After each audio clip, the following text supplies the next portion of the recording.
Oh my god. We're back with Team Red. I know I'm stupid. What do I do? Why do I do this? Why you do this? So we're back with Team Red. What episode is this, by the way? 72. 72? I think. Oh, C. I just said it. C. Okay, 72. 72. All right. Yeah. Interesting. That is awesome. I missed 69. It was the best episode. But so we're live. We're good to go. Episode 72, you guys. That is freaking awesome. Today we're gonna kind of do a speculation on E3 type of deal as our main topic. Kind of just do a round table of what we want to see, what we expect to see, all that good stuff. But before we get started, I'm gonna do round table, introduce our panelists, and tell us what you've been playing on, how you feeling, all that good stuff, and kind of shout yourselves out. But we have a guest today, so you start first. Introduce yourself. Thrown right into the fire. So you can call me a Wizrad. I have a YouTube channel called No Filter, a Nintendo podcast. I do a somewhat consistent podcast with just random videos of me talking about Nintendo and just video games in general. And yeah, no filter, because I usually just say a lot of shit, and especially on Twitter, I just like to go off on people sometimes.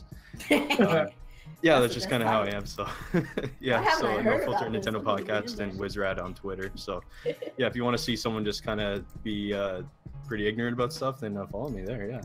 All right, that's what's up. So we also have another special guest, that is Baby Struggles. You might hear her chirping in the background. Don't mind, she's a little under the weather, but I'm gonna be kind of in and out, so be mindful of that.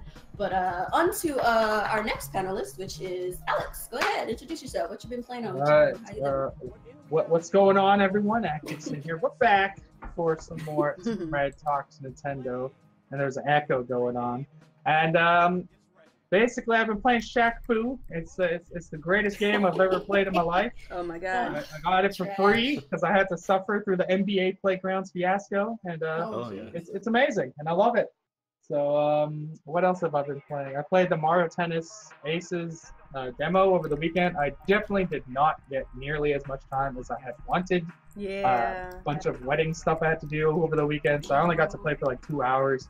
But the game is fire, and it's definitely a day one. Absolutely.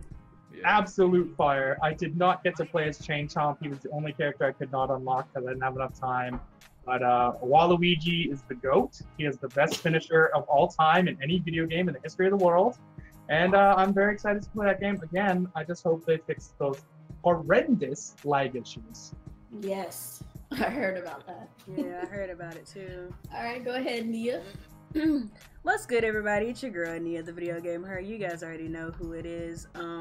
So as far as what I've been gaming on, like me and Daniel were away.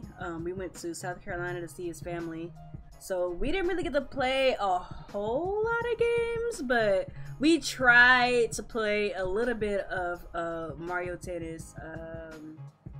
What was it? Saturday. We didn't get to play as much of it because we were visiting.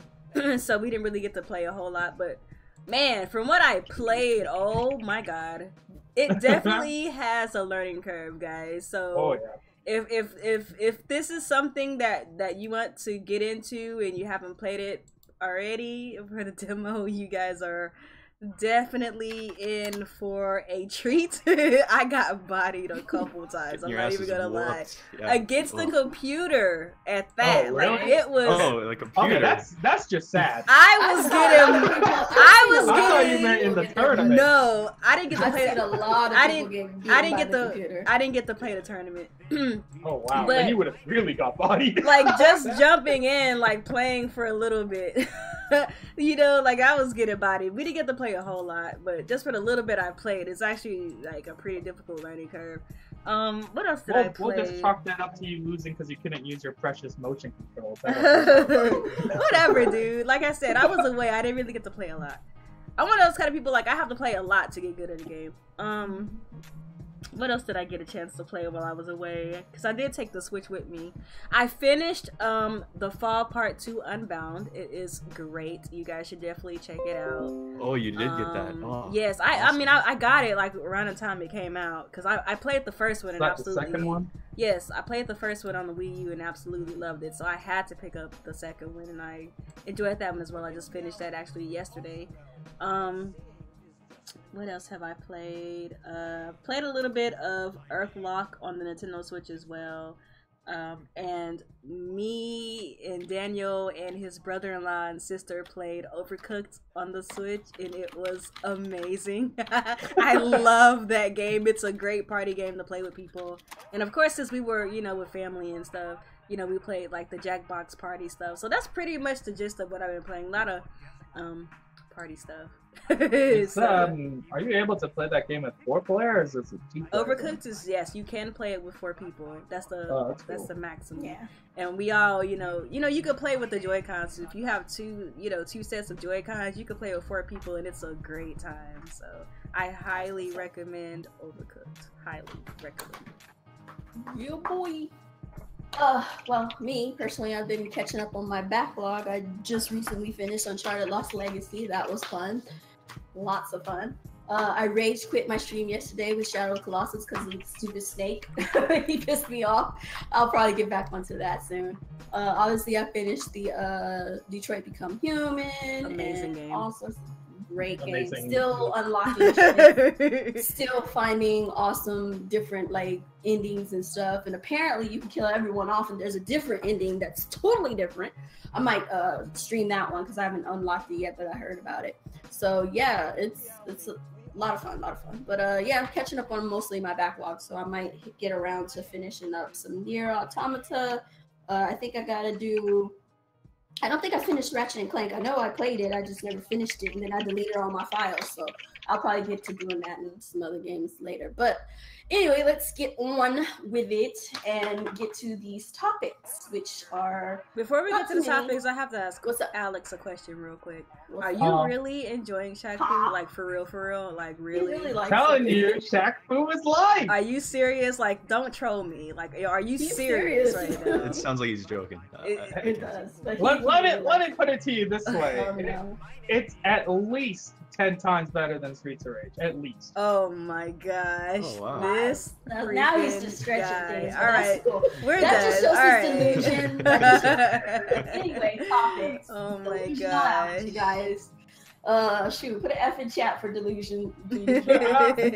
How dare you disrespect Shaq? I like Shaq too, but damn, I don't need you to be delusional like that. But new officially licensed GameCube controllers for Switch in the pipelines.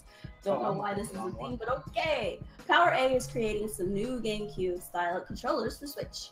Over on Reddit, user Mew the creator says that he's seen some new designs that have been delivered to the facility to the facility where he works. He adds that Nintendo sent them to our facility to produce a product layout for stores, so the actual controllers aren't in there, but the product is confirmed. Power A is also producing some new controllers with Mario designs, so you can see those below. Let me go grab this baby and I'll be right back. But yeah, that's that. So y'all really like those?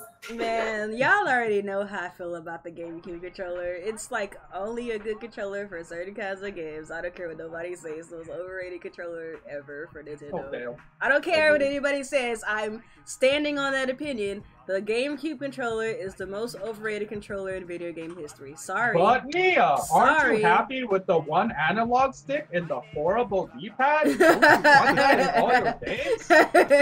I feel like Nintendo has evolved controllers since the GameCube, but people just need to get over it. The only thing that is good, and I'll give credit to this, to the controller, the only thing that is good, like undeniably good about the GameCube controller is the triggers, and that is it. Everything else is debatable. Yeah. You know what I'm saying? Like, but it is a cool thing to have if you like to collect controllers and things like that.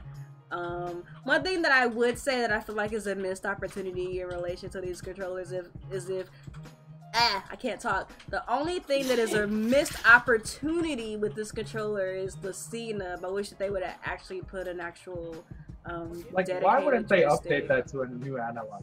I think they wanted to keep it like, you know, authentic. Yeah, they wanted to keep it authentic, so they add the C nub instead of a second joystick. Which there'd be an uproar if they didn't like just keep it how it was. Imagine all the Wii players, they'd probably be freaking out. Even though I don't even think you have to use that in Super Smash Bros. But but like this isn't even made by Nintendo, so it's Power A, so I don't trust it from jump. Change it if they want. Why are we even catering to these guys? But like, I've never used the Power A controller. Have you guys? I used a Power A controller, like an Xbox 360 version. It's like a smaller one because, you know, I have little hands. And I gotta be honest, it wasn't a very, very nicely quality built controller. I gotta be real. But I don't know if it's because, you know, it was specifically catered to children. So they don't put as much effort into making it they want to make it more durable. Yeah, so... Because, like, I got this PDP controller. It's my secondary controller. It's not bad. It was only like $25. I know Nick bought one of these Power A controllers. I think he got that Bowser one. Yeah. He said it feels good, like the buttons work and whatever, but I don't know. Like, I definitely feel the difference between my PDP one and the standard Pro controller. Yeah. Like, it's a world's difference. But like you're losing a lot because you're saving a lot of money. Like, you don't have the NFC. You don't have the HD. Right. See, I've heard a lot more as far as third-party controllers. I've heard a lot more positive things about the PDP controllers. I'm just speaking on my experience with the one Power A controller that I have. Like I said, it's probably attributed to the fact that it was a child's controller. So maybe that's not the best example, but I don't know. You know, like it's kind of like those like first impressions, you know, lasting impressions. Yeah, you like know, Mad Cats. Yeah. So I wouldn't see myself getting this anyways, regardless. I can't believe the Boomerang got its own controller. Like if you scroll down, they show 6 new controllers coming out. The Boomerang from Mario Kart 8 got its own controller. The Boomerang? What? There's a Goomba one, there's an 8-bit Mario, there's a mushroom. I see it. There's the Boomerang, and then there's 2 ugly camouflage ones. I don't trust Power A. That's all. They're pumping out a lot of controllers. That one that Nick got, that Bowser one, that shit was amazing. That looks so cool. I mean, it's possible that they increased their quality since I got the 360 controller. Like, I mean, that was like last generation, but I can't rock with it, man. It's gotta be a Nintendo controller.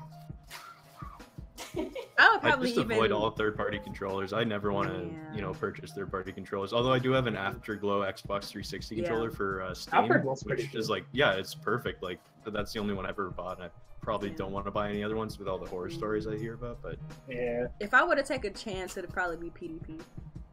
Yeah. Or Hori. Hori makes really good products too.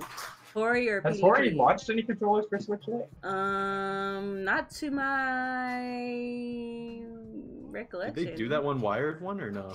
Was that someone else maybe? Hori like PDP has made wired ones, Power A's made wired ones. I don't know about Hori. I think there is actually a Hori version of. I know they're making a Joy-Con that has to be slotted on. Yeah.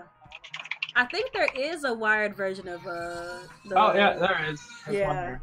Yeah. Let me take a look at this picture. It's kind of ugly. Yeah, I think there is a Hori version. Yeah, they do have one. It's officially licensed by Nintendo. Same thing, wired controller. Very plain. Sorry about that, I'm back. It looks alright. So at least there's some options. Yeah. If I had to, like, if I was in need of a controller, like immediately for cheap, I'd probably go Hori or PDP. Power A, I don't know, man. Well, let's be real. If you're buying a secondary controller, you don't want to spend $90 on somebody else. Well, yeah, that's true. But it's still better than buying one of these goddamn fucking GameCube controllers. I guess baby struggles. Yeah, I'm back. I had to go throw dirty diapers away. Ew! You shouldn't talk about Xbox like that, okay? I mean, so now your hate to Activision Gaming. So we're moving right along. Team Sonic Racing details. Yeah. Is that what we're talking about now? Sonic? Sonic. GamesBeat published a new report from a hands-on session with Team Sonic Racing. We've rounded up the details from the article below. So these are the features that they have. So you have 12-player races, both online and offline, 4-player split screenplay. In some of the modes, you can team up with 2 other friends and functions as a team, make vehicle customization options, alter the appearance and handling of your vehicle, play solo, team up with friends, or face off against each other. If you accumulate enough points on your meter, you can unleash your team ultimate power. This boosts other members of your team. The idea is that you'll play as a team and win as a team. The team with the highest score wins, obviously. Wide variety of circuits from the Sonic universe. You can play as Sonic, Shadow, Tails, and more. The multiplayer modes include Grand Prix, Exhibition, Time Travel, or Time Trial, Team Adventure, and more. The Team Adventure mode is aimed at newer players who don't know all of the characters. The Wisps are 14 offensive and defensive items to help overcome rival teams and get ahead. 15 playable characters. 3 distinct character types include speed, technique, and power. You can use boost items to benefit other players on your team. You can request a wisp from your teammates, and that helps someone who is in the back of the pack to move forward. Shadow is the speed class. Planet Wisp is a confirmed track, and game will teach you about skin boosts, slingshot, and item transfer. Are we excited? No. So does it have blue shells? No. No? Are we excited? Excited, or shall we just keep on? No. I don't know. It sounds pretty good. Sounds interesting to I me. mean, I'm not gonna say it's not gonna be a good game. I just don't care about Sonic Racing. I'm sure it's gonna be fun for those of you guys out there who like That's it. I just the only have good no game interest. Sonic gets now. Why are you hating on Sonic? Maybe one day I'll buckle down and get it if it's like on a sale or something. Who knows? Oh, y'all are wild. I'm probably the same with you there. Yeah, like I never played the first one. I did play a demo on, I don't know if it was like 3DS or Wii U, but I thought it was good. But just Yeah, Sonic I played in the general, demo, I feel like those games just deserve to be on sale like all the time. Yeah, Sonic's not really a full price franchise anymore. Look at us sound like a bunch of Even if these are the Nintendo best Sonic games fanboys out and girls. Oh my god, we're hating on Sonic. So, like, do you fly in this one, like, or is it all just racing? Is it like Diddy Kong? I don't remember much. It just seems like it's just racing to me. I don't know. I think there's probably some aspects of slightly hovering. So the Wisps are 14 offensive and defensive items. At least you have a lot of items. 14 items. Yeah. I Look think like they put something into it, I guess. We'll just have to see. I just gotta be honest with myself. I no longer have nostalgic feelings about Sonic. Like, Don't do it. Don't say it. I have to don't be do honest. it. I have to be honest. Like, Look at Nia hating. She's talking about us hating, and look at her. but here's the thing: when I was growing up, I was a Nintendo and Sega girl. Like, I was like, I loved both 50-50. But like as time progressed, Nintendo kept me and Sega lost me. So I no longer have those feelings of like, even if like. But what about Sonic kissing a human? Like, it's obviously the best thing ever. No. Everyone loved that. Sonic had feelings for that princess. No. Oh my god. No. Sonic birthed the furries. You gotta I'm respect sorry, it. but like Mia says, I'm kind of like, it's love or hate. It's a love or hate relationship. Like, I would love for Sonic to have the same kind of mainstay as it used to, but it's just not ever going to be there because you name me one character in Nintendo's universe more edgy than Shadow. More edgy than Shadow? He had a gun. Waluigi wins all the time. He's edgy. Wait, who did you say was edgier, Wizrat? Who's edgier than Waluigi, man. He's the edgiest character ever made. No. Waluigi is not edgy. He's suave. He's okay. I will kick you out of here. He's suave. I just don't care You about want Sonic. edgy? Here's edgy. Luigi's death stare is about as edgy as it gets. Oh, yeah, that's pretty much as edgy as it gets on the Nintendo Luigi's side. as edgy as Tails. That's about as edgy as you get is Luigi's death stare. Wait, why am I the one defending Sonic? Sonic sucks. He's got the nice hair now. He got the suave hair. He came in to debunk the suaveness of Waluigi. Yeah. No, my boyfriend says I have a weird idea of suave because I said from this picture, none of these characters look as suave as Waluigi. That is clear. Thank you. And these people, see, people in the Team Red understand what suave is. Y'all don't even know. Anyway, let's move on. So this is a rumor. Before we get into this, rumor alert. Rumor. Oh my God, rumors! It's a rumor. So apparently, some leaked E3 documents suggest Fortnite, Dragon Ball Fighter Z, and more are Switch bound. This is also coming from 4chan. It looks like something from Easter, like an Easter skin. This looks like some Overwatch dumb shit.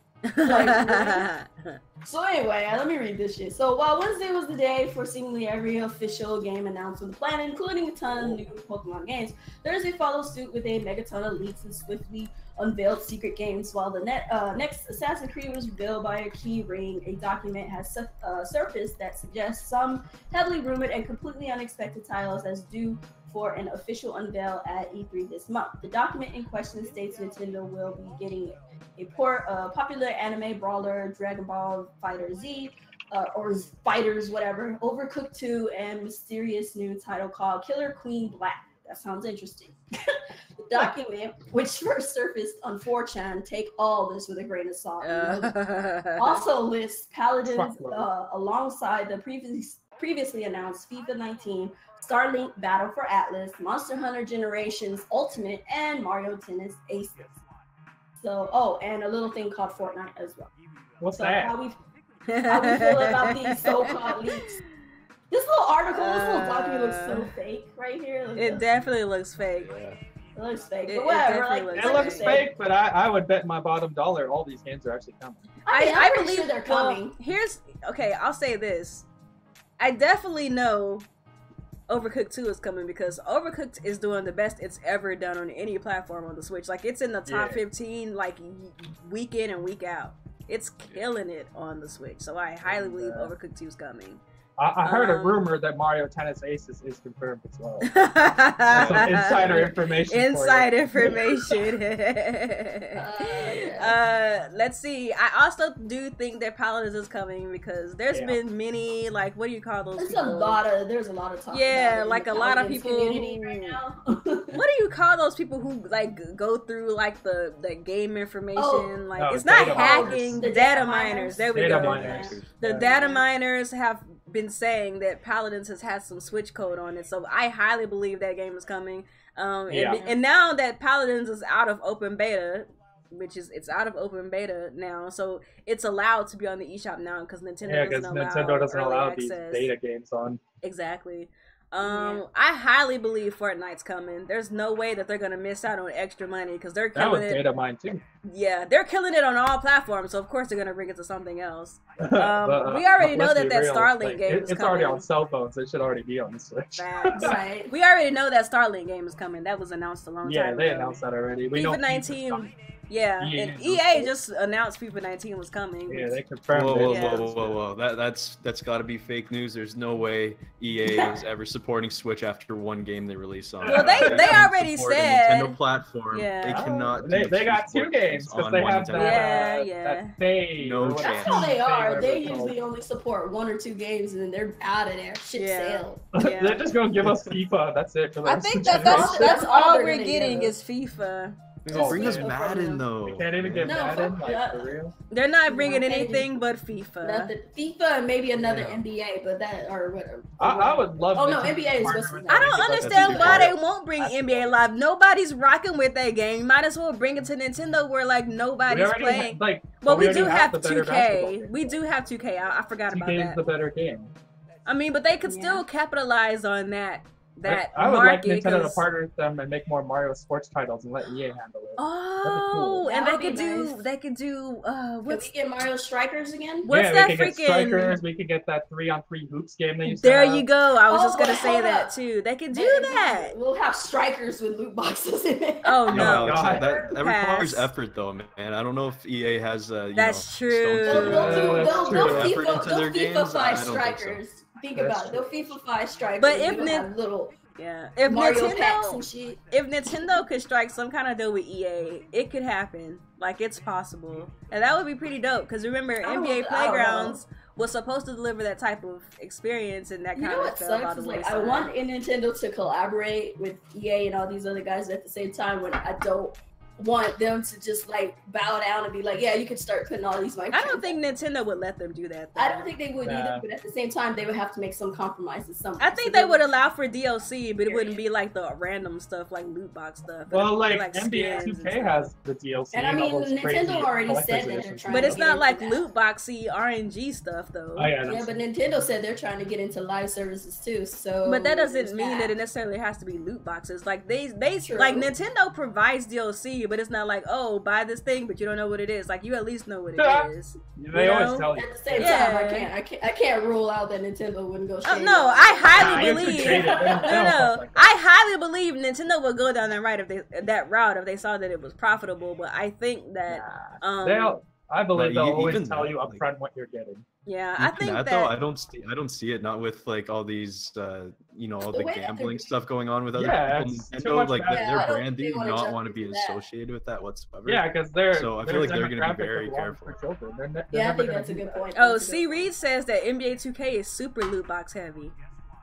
He said there's nothing but buy virtual currency and my team packs. And that's there. Yep. So, who knows? Who knows? But I think that if Nintendo's name is attached to it, I think they would still have some kind of. I think they would be more cautious about how they would implement certain things if they decided to go loot box wise. Well, at the same time, if it was an exclusive game like that, Nintendo would be. I don't think Nintendo would even.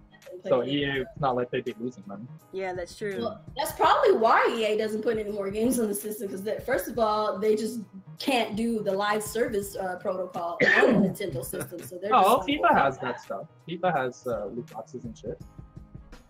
But Nintendo's name is not attached to FIFA. It would be different if they were to partner up with EA for like you were saying, the 303, and you remember Mario was in that game too, right? Yeah. So yeah, if Nintendo's characters and name was attached to it, I think they'd be a little bit more cautious. But you never know. If it was like an exclusive game with Mario and stuff, they wouldn't allow the loot boxes. Yeah. Yeah. I'm just saying that if they did that, Nintendo would front the money to EA, so they wouldn't even need. So they would need to do the loot boxes. Yeah, that's true. That's what I'm saying. That would sound more like Nintendo. Yeah. So I'm gonna go ahead and slide on over to this other topic that's more Fortnite-ish. So it's oh boy. So Fortnite on Nintendo Switch release date, battle pass pricing, motion controls, and exclusive content. While still not quite official yet, so Fortnite is the world's most popular video game right now, thanks largely to its battle. R.I.P. PUBG, baby. Wow. Draws 100 players onto an island in a last man standing face-off. Alongside PlayerUnknown's Battleground, Fortnite is responsible for making the Battle Royale concept one of the hottest genres in the industry right now. However, it offers its own unique gameplay hook and the ability to craft defenses during combat, something which gives it surprising tactical depth. So Fortnite on Nintendo Switch release date. So they don't have a solid release date as yet, but data miners have discovered that the game appears to be scheduled for launch during E3. This would add credence to a leaked document which shows Fortnite as part of Nintendo's E3 slate. It would be wise then to expect an announcement during Nintendo's E3 presentation, which takes place at 9 a.m. PT. So there's that. Then you have Fortnite Switch, the price. A huge part of Fortnite's success is down to why would it have a price? Shouldn't it be free? I think that's what they're saying. Yeah, the big part is that it's free. Yeah. Let's see. A huge part of the Fortnite success is down to the fact that the Battle Royale mode, which let's face it, is the one everyone playing, is free to download. The main game was initially released as a premium title set in a world where people start vanishing following a mysterious storm, and players must work together in teams to fend off zombie attacks. However, the standalone Battle Royale mode is what has turned Fortnite into a worldwide smash. Fortnite will cost you nothing to download, but that doesn't mean your wallet will remain unmolested. Damn, molested? Oh, Wow. Cosmetic items such as gliders, costumes, and emotes are all available for V-Bucks the game's virtual currency. V-Bucks are handed out as you progress through the tiers, but it takes ages to amass enough to actually buy anything. Therefore, there's always the temptation to spend real-world money to gain large sums of V-Bucks so you can buy that all-important outfit or amazing dance move. And that's one of the reasons why I haven't even started this game. I just don't want to spend money to get that shit. Fortnite you don't have to spend money. Well, I know, they said that there's I virtual currency. don't want to grind for goddamn 5,000 hours just to get the shit too. I don't know. I play a lot of MMOs, so I'm kind of used to I'm fucked either way, so I just stay away from it. But I just don't care about the costumes. So yeah, I don't really care that much, but I play MMOs, so I'm used to grinding for virtual currency. So let's see. So Fortnite is divided into seasons, each of which has an optional battle pass that, you guessed it, cost actual money. Perks such as exclusive outfits or emos tempt you to buy, and anyone who has a battle pass can enjoy other benefits. It's gonna be even worse on the Switch because Nintendo has so many iconic things they can turn into costumes. So they're basically we better get like Nintendo themed costumes. Yeah, that better imagine like playing a character and she's dressed up as like ass Waluigi rolling across the screen talking about why.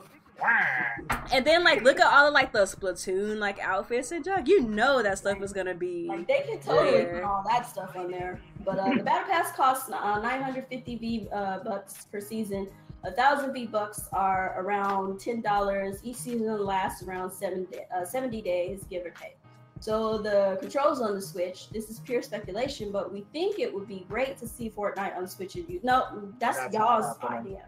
It doesn't need motion controls. Yeah, that's speculation on their part. It's not something that they found. That's their speculation, the article people. But given the debate currently raging between PC and console players regarding which setup is best, mouse and keyboard really does take some beating. It will be interesting to see how Switch players fare if motion and aiming is included. Could Nintendo fans end up with a tactical advantage over their PS4 and Xbox One owning friends? We'll never know because PS4 doesn't allow crossplay. Right? Yeah, they don't allow crossplay. So they'll never play against the PS4 guys. So.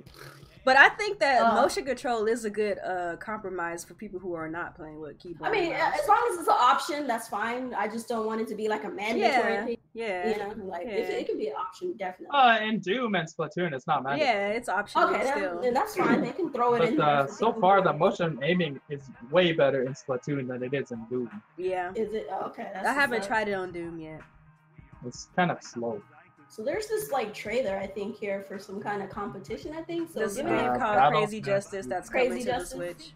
Oh, okay.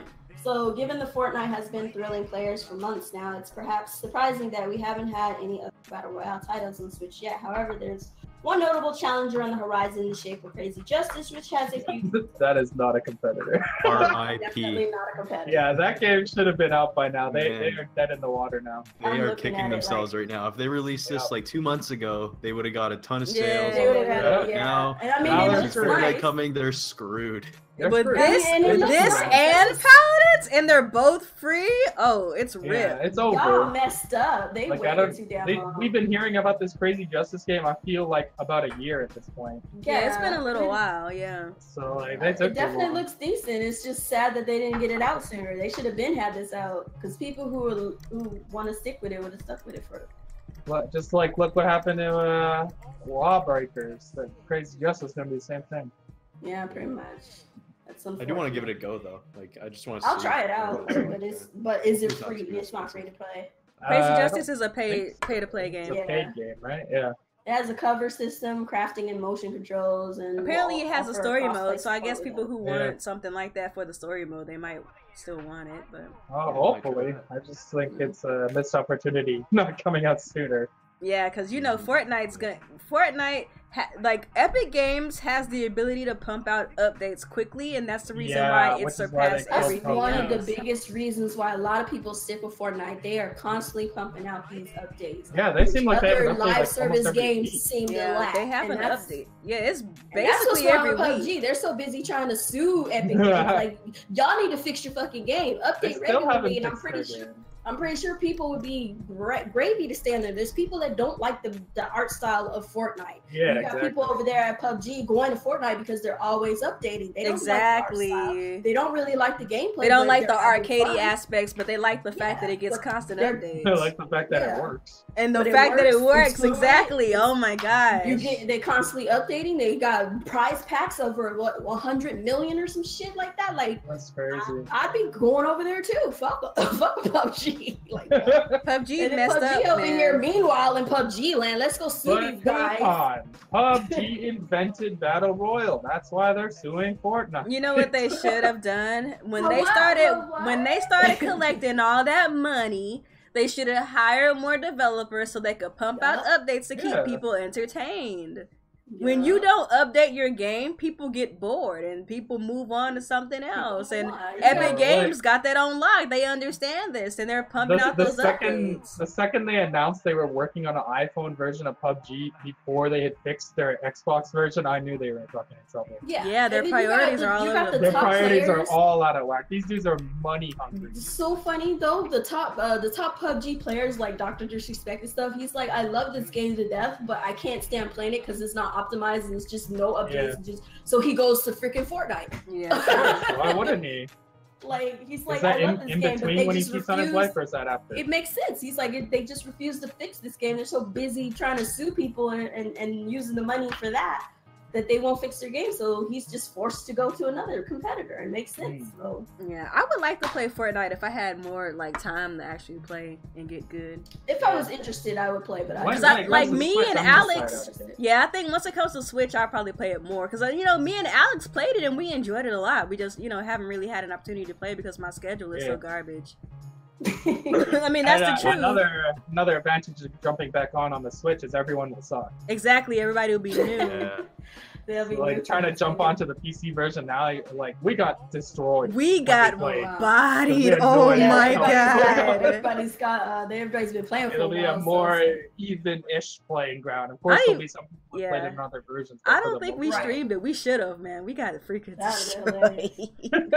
What was your placing? Like not even. I don't know. Within like 10 minutes each time. Damn, that's a poor. Yeah, that's some poor placement right there. Yeah, man. It was fun though. Even though we got tagged, it was fun. So. What I want to see though is I want to see E3 2018 shows up. Nintendo has a trailer coming out, but it's actually PUBG. Fortnite isn't coming to Switch. PUBG, Microsoft, they work together.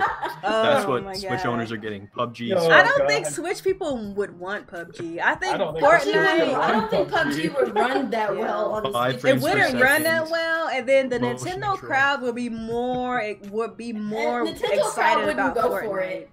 Fortnite fits Nintendo crowd because of its aesthetics. Because of the aesthetics, it definitely fit more. And it's free. And it's free. And it's free, so there's that.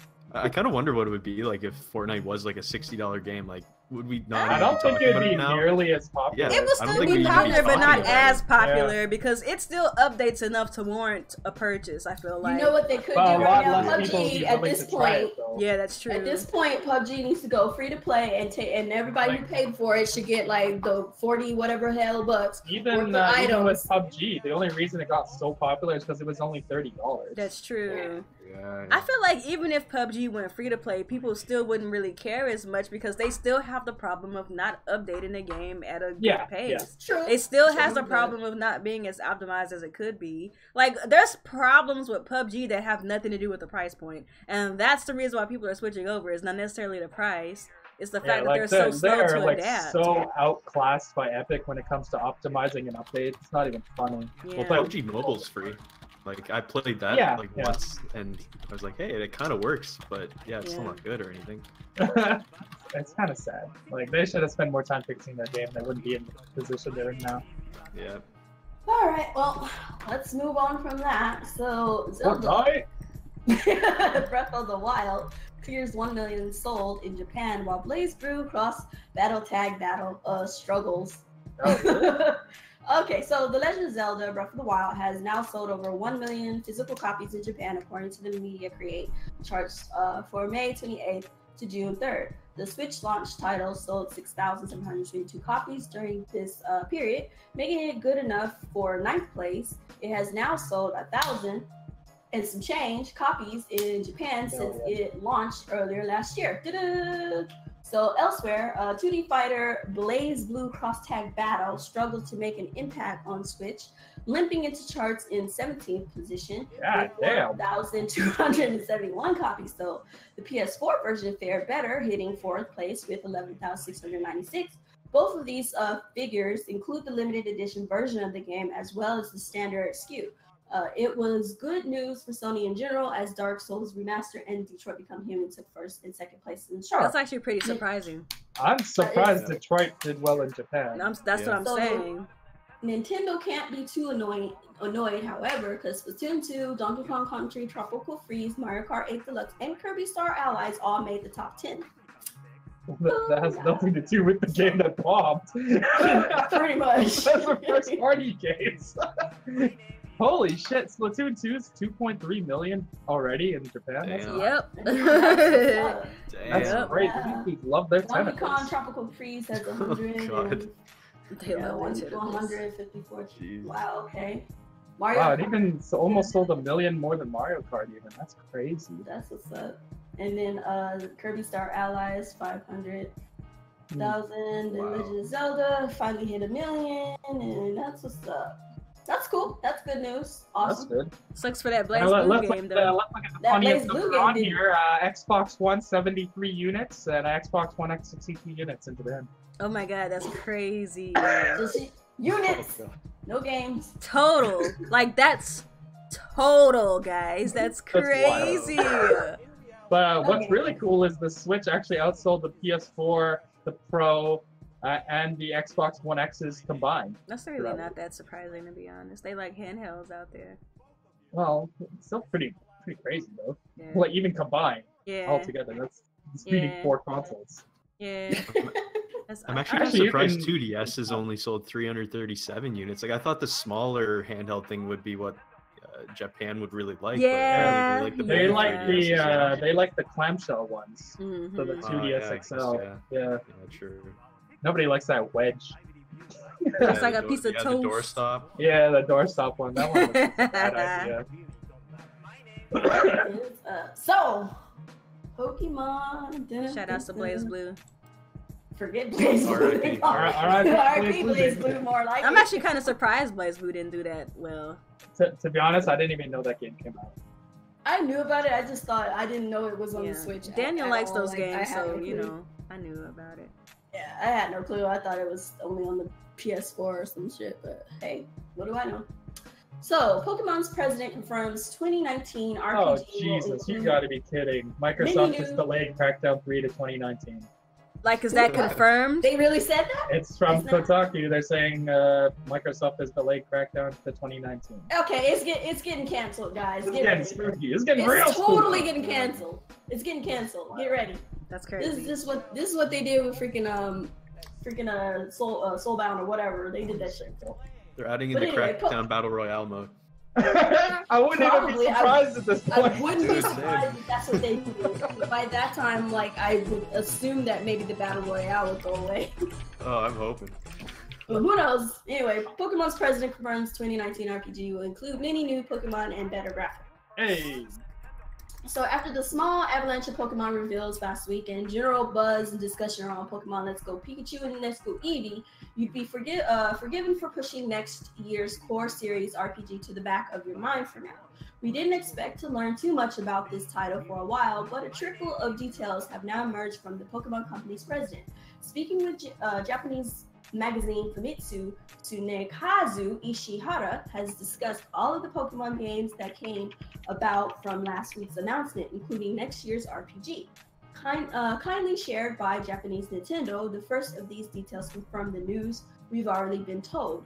It will be releasing in the second half of 2019 and is entirely new work, essentially meaning that it will not be a remake of previous games. Things started to get a little more exciting, however, as Ishihara also mentions that the game should please long-time players of the series, presumably suggesting that this will be the core experience that die-hard fans are craving, and that it will include many new Pokemon. While it seems rather likely already, this should absolutely confirm the fact that this will be the start of Generation 8. One final point to mention is the promise of improved image quality with the series moving from the 3DS to the HD display of Switch. You would hope for at least some level of improvement, but maybe this hints at a higher level of graphical loveliness than the bare minimum required. So that's good news. Die-hard Pokemon fans are gonna get your die-hard Pokemon game next year. Yeah, Good. like that's good. Like they mentioned that earlier when they announced "Let's Go Pikachu, Let's Go Eevee." They're like, I think that got drowned out because a lot of people like pretended like they didn't hear that. Yeah, I saw so many people like freaking out and they're like getting all angry and shit. Like, they told you the new one's coming next year. Like, what the fuck? Y'all didn't hear them say that the mainstay hardcore fan base type RPG game. You guys want them to rush the brand new game to the Switch? Like, that's just dumb. They need the extra year to make the game. And plus, they need to hype people up for Pokemon so they can get more people on board. People who have never played it, people who have left the series and maybe want to come back. That's what the Let's Go series is a very good idea. Yeah, it's gonna bring a lot of people in. This shit is there. It's to bring in more people and get people ready and pumped for next year when the mainstay Pokemon comes out. Yeah, I'm still not sure though about the Let's Go thing. Like, I on paper it seems like a great idea, but all these ideas and Nintendo's had, and I guess Pokemon Company or whatever have had with like bringing in people to console gaming, like the Switch or Wii U and Wii, it doesn't seem like they really transfer over as many as you actually think that they would. I don't know. It just I'm just curious to see how much of like the actual Pokemon Go players will say, okay, I'm gonna go buy a $300 system now to play another Pokemon Go game when they could just play the free Pokemon Go game on their phone.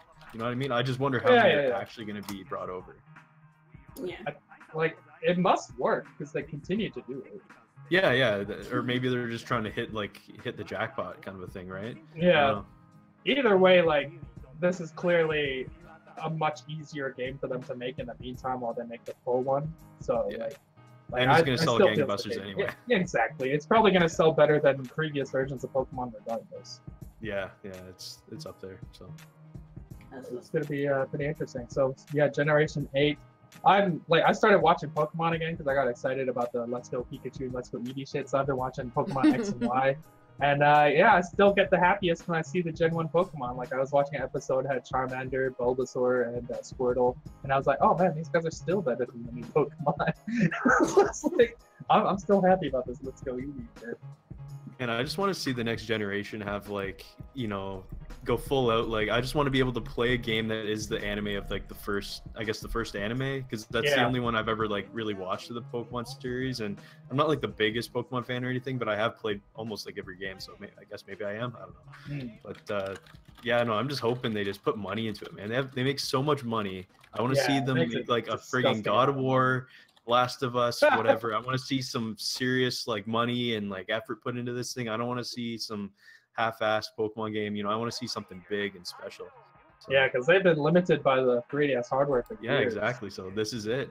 Put some money into this. I'm hoping. Yeah, so it's basically getting a 2.5, maybe even 3-year life cycle, development cycle. So it should be a damn good game. Yeah. Because they said they've been working on this Pokemon game since before the Switch was even announced. So yeah. By the time it comes out, it'll have been about 3 years. So I'm expecting something very good. Yeah, same. I know you two don't give a shit about Pokemon. I just don't really know what to. I just don't know what to add because I don't play Pokemon. So, Are you gonna try? I've never really played Pokemon that's called Waluigi. So there's no Wallymon. So we're running out of names. It'll come up soon. Don't worry about it. Yeah. No Wallymon. Personally, I am actually really looking forward to seeing what the new Pokemon has in store. Even though I don't play Pokemon, I'm just really curious to see what a real core Pokemon is gonna look like on modern tech. On modern hardware, yeah. Because you think it might jump in then? Or? Like maybe I could see myself doing that since I'll be able to play it on my TV and not be restricted to handheld only. What if they have like a little Pokemon that's fat and then some mustache and he's supposed to That is a day one, sir. A day one. If that was a starter Pokemon, that's basically the best Pokemon game ever. But like the reason why, you know, I'm curious, even though I've never played a Pokemon before, is because basically what you said, Alex, you know, Pokemon has always been a franchise that people have adored, but has always been limited by the technology that has been on, you know, handheld only.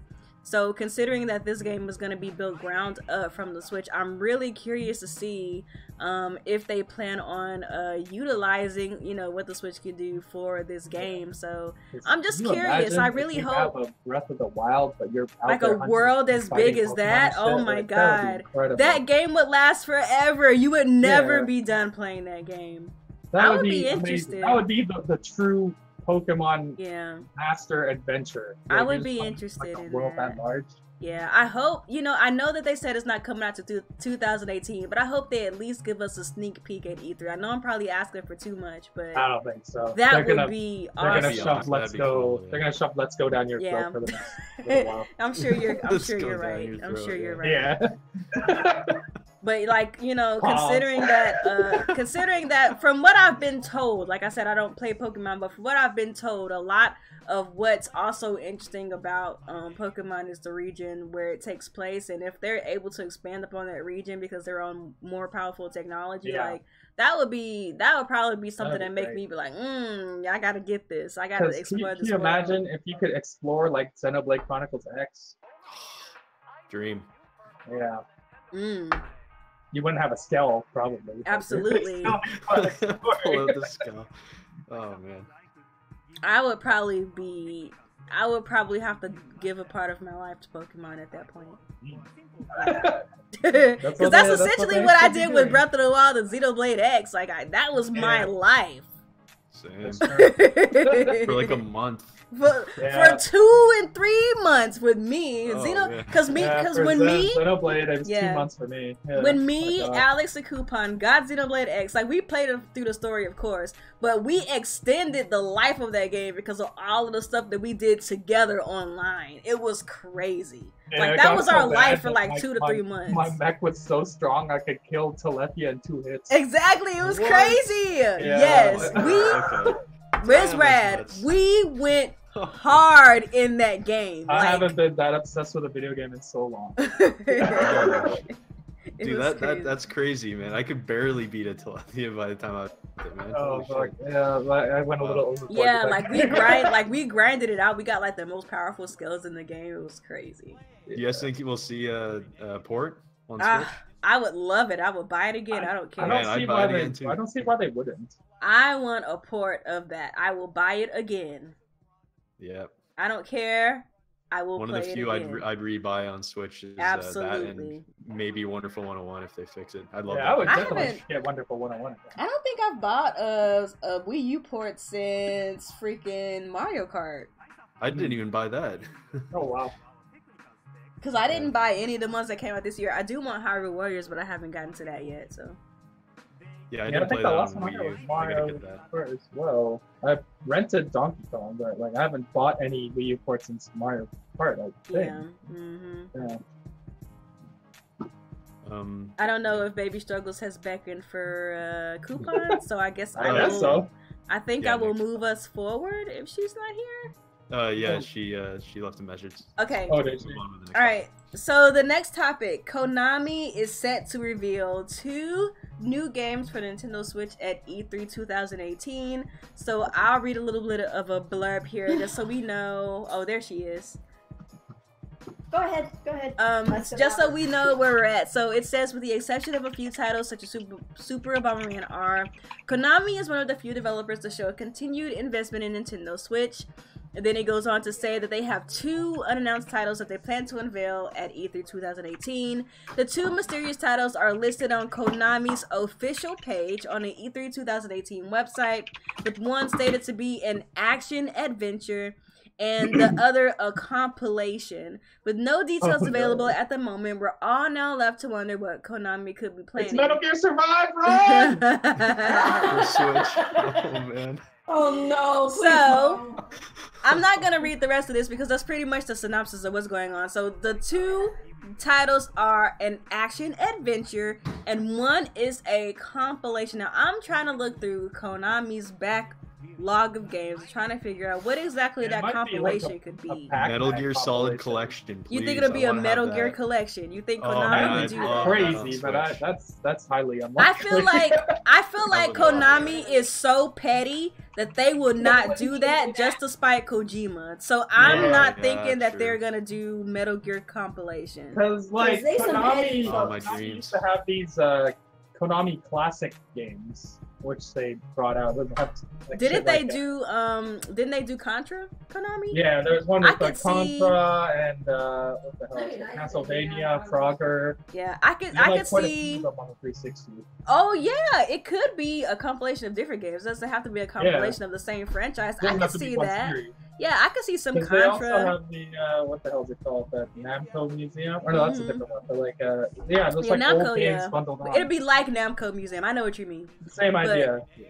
That's the same shit Sega's trying to do right now with the Aegis games. I think it's highly possible that it's gonna be something Contra related because freaking Neo Geo has all of those freaking beat 'em up games on the freaking eShop right now, and they're actually doing pretty good.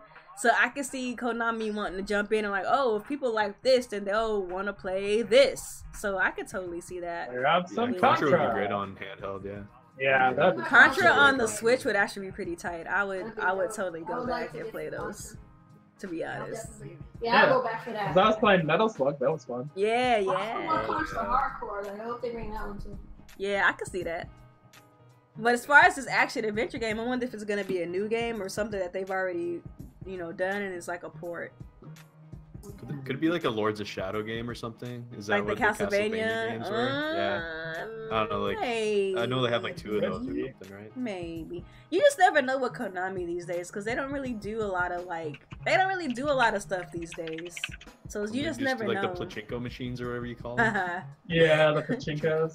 Like if it's Metal Gear Solid, the last Metal Gear Solid game, that'd be cool, I guess. I don't know, man. Like I said, I feel like Konami is so petty. They don't want nobody else playing any past Metal Gear games because of the Kojima situation. I feel like they're that petty. They're that petty. They're that petty to where they would not get that money because Kojima's name is attached to those games. Yeah, their new CEO seems like a psychopath. Oh my goodness. Yeah. If I would love if they brought Metal Gear Rising with Vengeance. I love that game. Oh, Metal Gear Rising, that is a good game. Yeah. But maybe it is Castlevania because like Bloodstained is gonna come to the Switch. Maybe they want to steal their thunder. Yeah, they want to one up that guy because they're petty. Yeah, they're petty as hell. Konami is petty. They're so petty. Yeah. It's so petty. We'll see. Well, I guess they're gonna announce those at E3, right? Yeah, they're gonna be. They're on Konami's official E3 page. Oh, okay. Cool. So they're gonna be at E3. I hope it's something good, not some old ass games. I don't know. Too stupid. Konami, I feel like it's gonna be something old. Yes. Because Konami. It'd be really funny if they brought out Kojima. Konami's not even doing anything new on their own. You know what I mean? So I don't feel like it's gonna be. What are you talking about? 10 out of 10 game of the year. Get out of here, Alex. That's not even a real game. No. It's.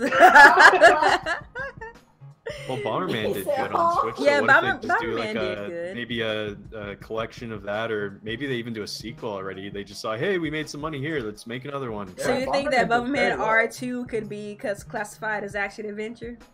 I don't know. Okay, see, that's the thing, because there's an action adventure and then there's a compilation. So. Bomberman Legends 3. Maybe they'll translate another Pachinko game over to the Switch. Who knows? Who knows with Konami? Yeah. Well, I guess we'll just have to wait and see, I guess.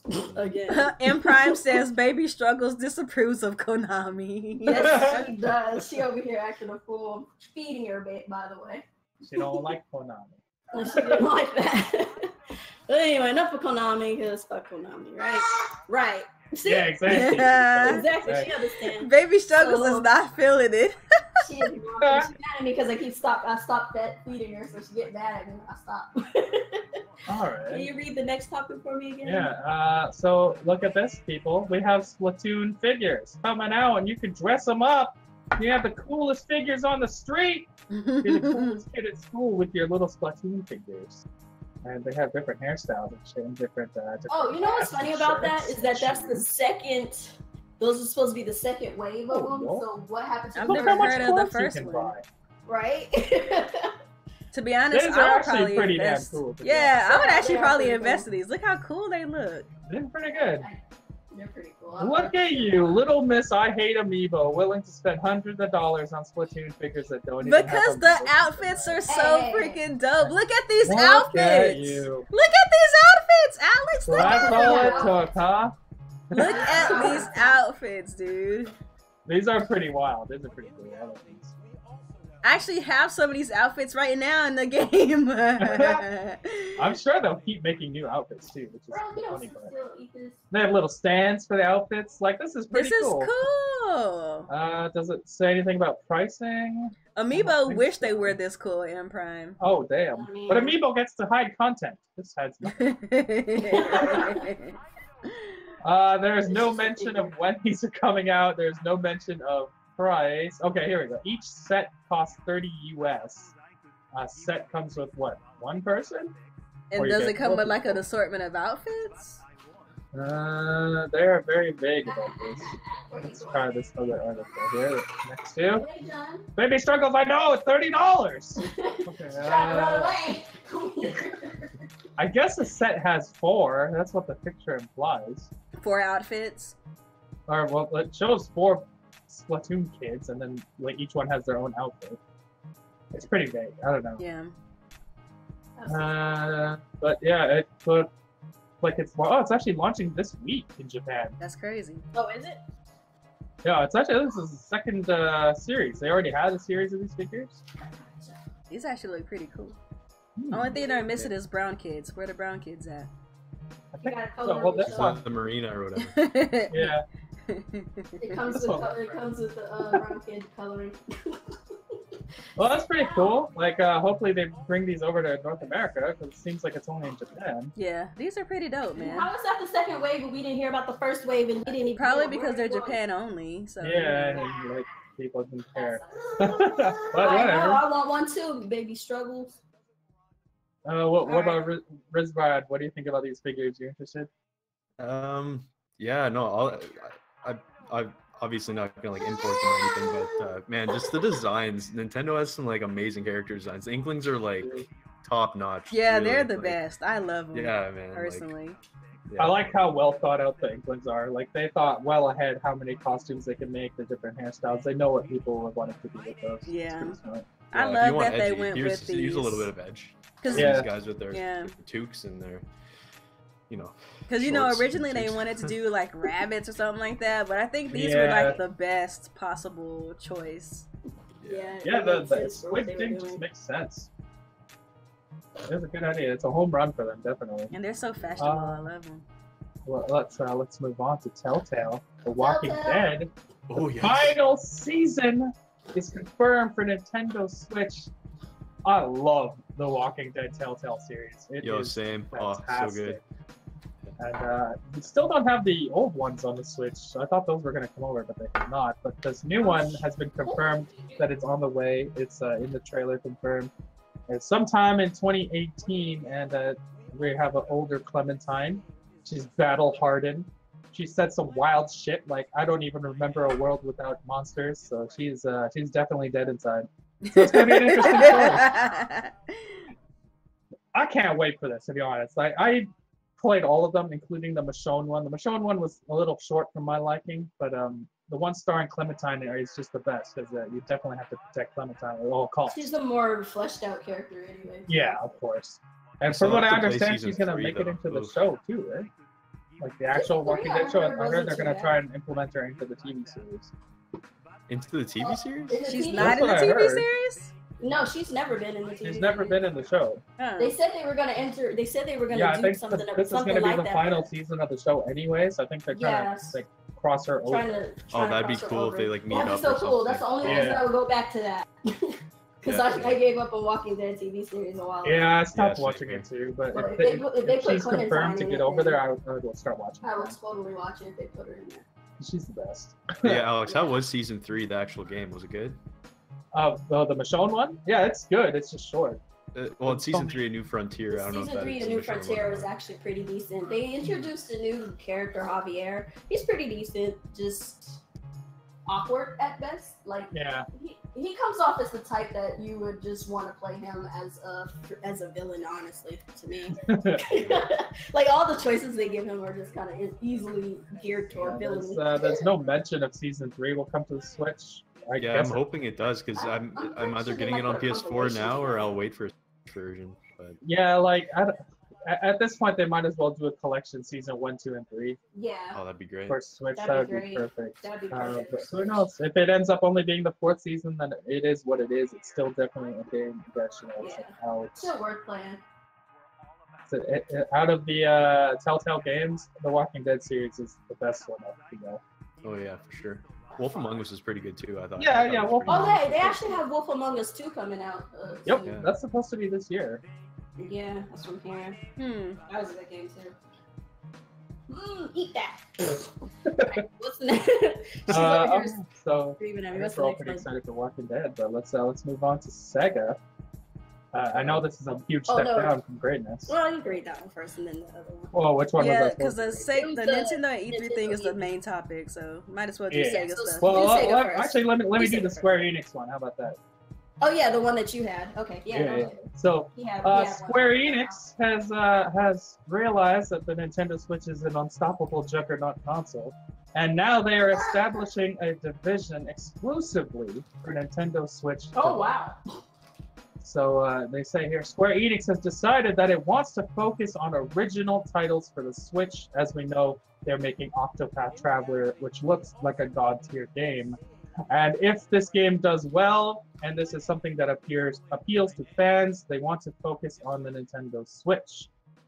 So this is good. This is smart. Nintendo Switch having companies like Square Enix make exclusive titles for them only helps both companies. It helps while blackmailing the fans.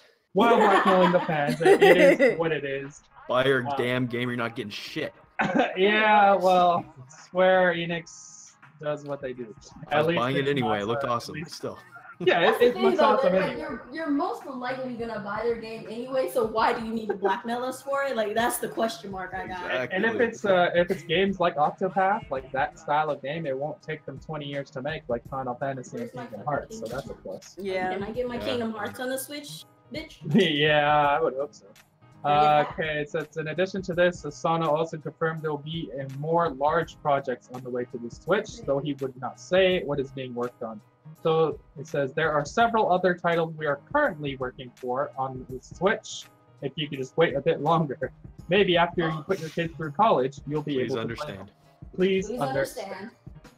So it looks like there are other games that they're already working on for the Switch, which is great. Square Enix really has not done wrong by the Switch in any way. The games that they've released have been good, no problems with the games, and they continue to support the system, so that's cool. And now they're making an entire division for Nintendo Switch. I think that's awesome. That's what's up. Yeah, I feel like if you are a company that has like the money or you can fit it into your budget, it pays to have a Switch team at this point, because the Nintendo Switch is like a big deal right now, and like if they really want to capitalize on the fact that Nintendo really doesn't get a whole lot of third-party stuff, like I would definitely encourage you to do something like what Square Enix is doing. Not that, you know, they watch this podcast or anything, but if you're a big publisher and you're just so happening to breeze through, you should make a Switch like team. Activision has their own team for Call of Duty for Nintendo that they don't utilize to make games? Not anymore, they don't. But during the Wii era, they absolutely did, and it paid off for them, because a lot of people don't believe it, but Call of Duty did very well on the Wii. Like, it didn't sell it was big. $1 million plus sellers. Yeah, like it wasn't like selling like big bank like the other versions, but it was making profit. It was making the money. So still, like, because obviously the Wii versions were cut down versions. They weren't even in HD, so like it's not like they costed a lot to create. Yeah, still the best versions for me, man. Motion controls, the motion controls for shooting games is great. I think that it's a missed opportunity to not bring Call of Duty back. Yeah. To the Call Nintendo of Duty platform. should find its way home on Switch. Activision really hasn't released much, if anything. No. Is it like their role? I don't know. They just stuck Did they on- even Well, release you know a what? Skylanders game? Crash If we Bandicoot being 7, yeah. real, you know Or how is. back in the day we used to be like, if your system doesn't have Call of Duty, then it's a wrap. But nowadays, if your system ain't got Fortnite, it's a wrap. And Nintendo Switch is getting Fortnite, so maybe the trickle down effect to more shooters will be the catalyst to getting other shooters on the Switch. Could Maybe. be. We should have Overwatch too, but it is what it is. Mm-hmm. Let's move on to Sega. Sega and Atlas E3 2018 lineup. Sega and Atlas have announced their joint lineup for this year's E3. The company will have a diverse range of games on display and booth 5222. So if you want to go see them, go to booth 5222. They're bringing Valkyria Chronicles 4, Yakuza Kiwami 2, Shining Resonance Refrain, Team Sonic Racing, Total War 3 Kingdoms, and Catherine. Full body will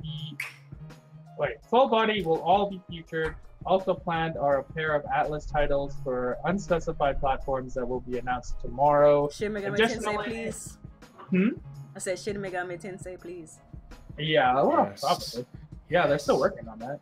Sega and Atlas will be streaming throughout E3, blah, blah, blah.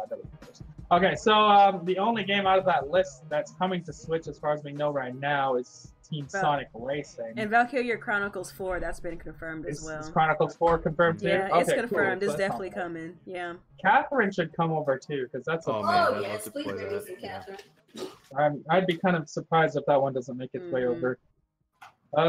We'll see what Atlas has to bring, because Atlas really is the star of Sega at this point. So hopefully they announce something for Switch. I want all of those freaking RPGs that they put on the 3DS at the end of the life and then bring over to the Switch. Remember when they announced all those RPG games? I forgot what they were. Freak, I can't. Radiant Historia, Radiant Shin Megami Historia, Tensei, Strange Journey, and Alliance Alive. Bring those, freak.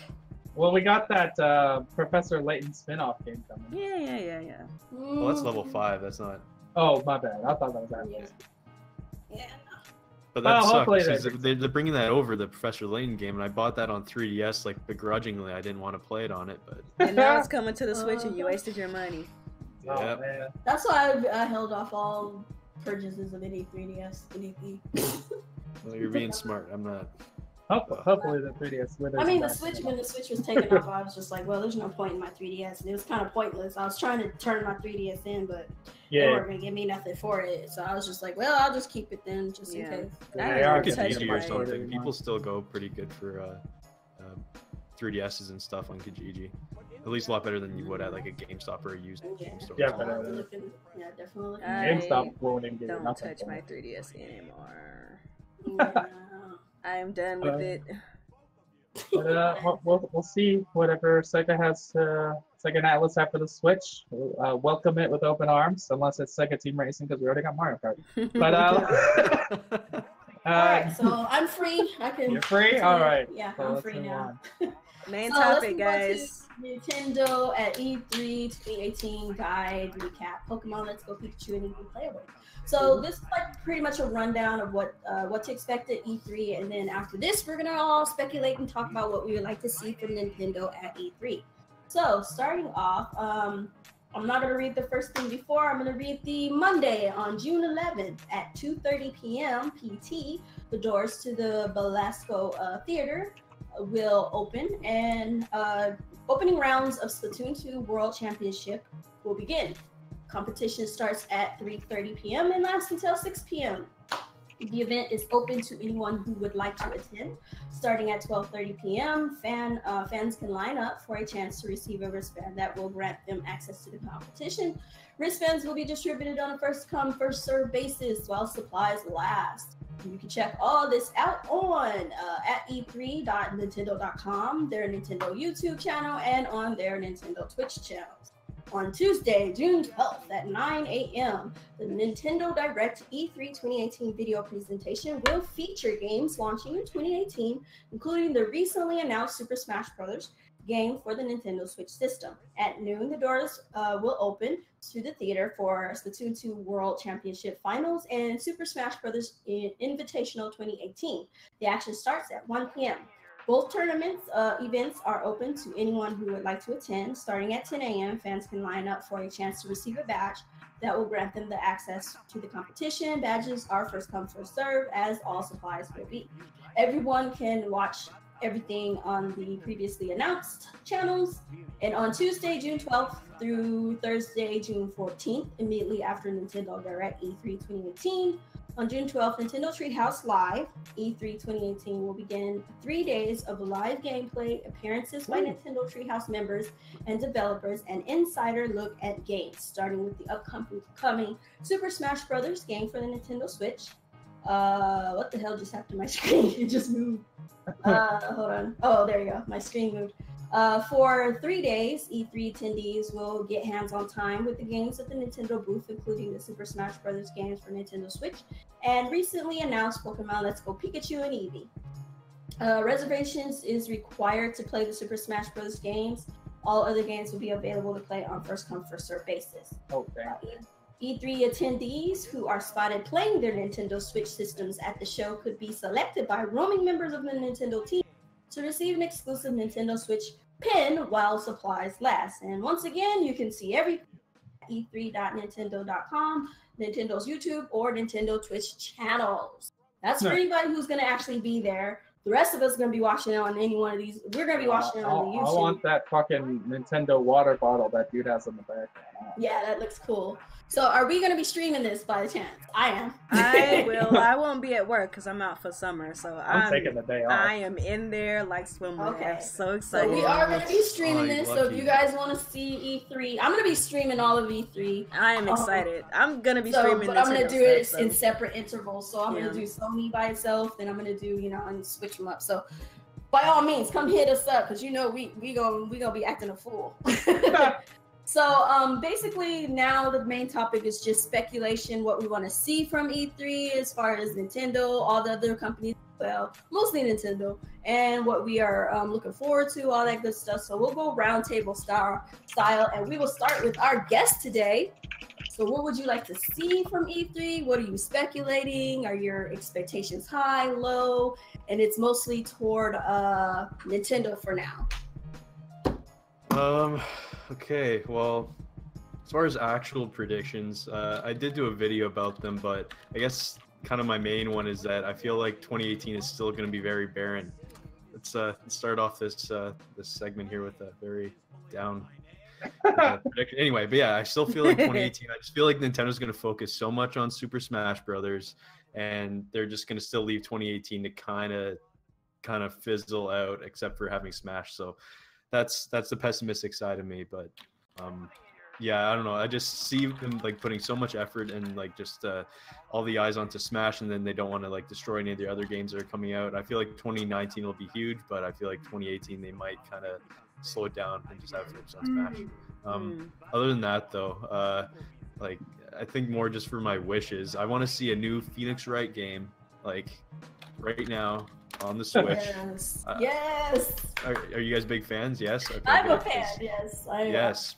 Because I think I heard something before about them saying it's coming out, or that it is coming to the Switch. Yeah. But the last one I thought was really good, Spirit of Justice on 3DS, and that was a while ago. So I'd love to see that. Fortnite, I feel like it could be just a day one drop kind of a thing. Like after the presentation, they'll say, "Oh yeah, and by the way, you can download it right now and play for free." Now, like, if that happens, not to cut you off, Wizrad, but if that happens, freaking Epic Games like the biggest trolls ever, because like there was like a listing or something that we talked about a couple podcasts ago, saying that they were looking for people who can port it to the Switch, so they're making it seem like, it's not coming till later, but they probably already working on it now, but they need extra hands on to kind of keep it updated and up to, snuff and probably stuff like that. Separate the teams based on different consoles. Yeah.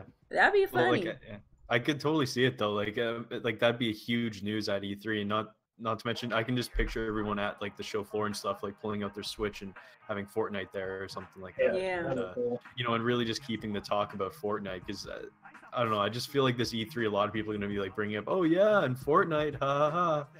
You know, just so like the more mainstream media outlets will say, oh yeah, you know, PS4 has Fortnite special, you know, costumes and stuff. I feel like everyone's gonna kind of jump onto that bandwagon, and now, if I feel like Nintendo could be one of them. So now, if they announce Fortnite and then they're like, oh yeah, and by the way, you could dress up as all the Mario characters right now if you download the big. Battle Pass, and people are like, what? That'd be pretty cool. that would be big. People would love that. I feel like. Yeah.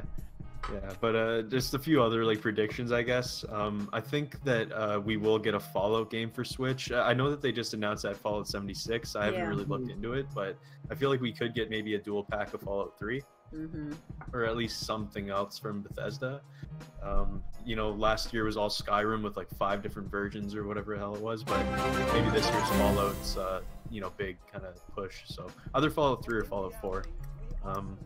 And oh, one more thing. No one is kind of bringing this up anymore, but I feel like we are going to see some stuff from Blizzard. I know that there was like rumors about Diablo 3 a little while ago coming up to Switch. I feel like that could be coming to fruition right now, and maybe even a whole new game for the platform. So you think I that think it'll would be on all platforms, but not exclusive. But I feel like they could have another game, whether it's like a Hearthstone or something. But I feel like it'll be a new game and it'll be up to all platforms. But Switch will be one of them. So maybe.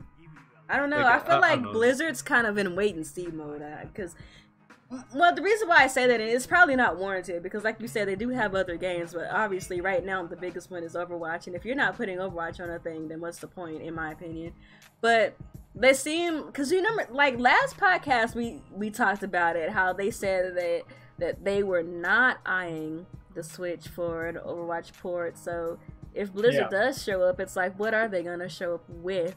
Nobody cares about anything. At least the Switch audience doesn't care about anything from Blizzard but Overwatch, you know? Like Hearthstone had its time, but I don't really know if people are still checking for Hearthstone. I feel like for console players especially, that wave has kind of ended. I don't know, I just feel like with Overwatch, to be fair, like I really don't play Overwatch. I played it like once, and again, it's sort of like Fortnite. I've played it like once for like a few matches, and I was like, okay, you know, it's fun, but I'm just not really into those type of games. But like, I just feel like Blizzard, I think it's time for them to announce a new game and kind of push for something new. I feel like they see that Overwatch is probably losing some steam with Fortnite and other Battle Royale things taking away from it. True. So maybe this is where they have a new game that comes out and they really want it to be on everything. But this is also the same team of people who've been living off of WoW and Diablo since forever, and Overwatch was their first new game in a long time. So you know, you just never know with Blizzard. But I think that they see the wave with Overwatch. So I feel like that's why I feel like, not to say that what you're saying is incorrect, but I feel like if you're gonna bring something to a new platform, it needs to be Overwatch if you're Blizzard, because not saying people don't play WoW and Hearthstone, like millions of people play those games every day, but like the wave, if you're a console player, is Overwatch. They've tried Diablo on console, people don't care. You know what I'm saying? Like they've tried to bring Hearthstone to an audience outside of the esports audience. Nobody cares. You know what I'm saying? So it's like, if Blizzard brings it, they need to bring Overwatch. And I don't think anything would grab people's attention from Blizzard that's not Overwatch right now for the Switch, personally. Yeah, if they throw Diablo on it, could be just wasted effort too, right? Like it is like an old game, and no, that's a good point. And the funniest thing about Overwatch right now is that they finally, after 2 freaking years, finally put in a better system where you can actually team up and everything and stuff like that, and actually get endorsements and, you know, rate people, all this other good stuff. Like they've improved the game immensely, thankfully, but it took them 2 years to do it. So anybody who wasn't previously interested would be interested now, and I think it would be great. I think that if the Switch came out maybe like a year earlier, and Hearthstone was out for the Switch like last year or the year before if it came out earlier, people would care because that's when Hearthstone was at the height of its popularity. It was a big deal on phones and tablets and stuff like that. The only problem with Blizzard is that they stuck with their updates in all their games. They just have no consistency and they don't keep up with their patch notes and stuff. So I don't know, like it's a good idea, but it's just like they're kind of PUBG-ish when it comes to updates and stuff, but not as bad. God, thank God, not as bad. But they can have their PUBG moments where you're just like, update, hello, anything, nothing, okay. But yeah, they're definitely not as bad as PUBG. Didn't mean to derail you. Anything else here? We're gonna see at E3 from Nintendo. What's red? Sorry, what we're gonna see from other companies? What do you think we're gonna see? Other stuff from Nintendo. For Nintendo, well, I guess one last prediction I have that I just want to bring up. I guess not really prediction, but the Fire Emblem game for Switch. Oh gosh, yes. I am kind of worried about this. Like the fact that we haven't say seen this anything to me. either. I know, but oh my god. Like I'm kind of worried. Just either we're gonna see a trailer, kind of like what we've seen with like I think it was Birthright and Conquest, where it's just like the CG trailer. You see these like two warring countries, and then we'll just see a really nice CG trailer, and then it'll be a 2019 game, or they really do have like a blowout of gameplay and stuff. And I don't know. I'm kind of worried right now with that. Like it could be another Pikmin 4. Don't do this to me. What Don't do this to me. What if they show a trailer? It's 30 seconds long and it's just you petting waifu.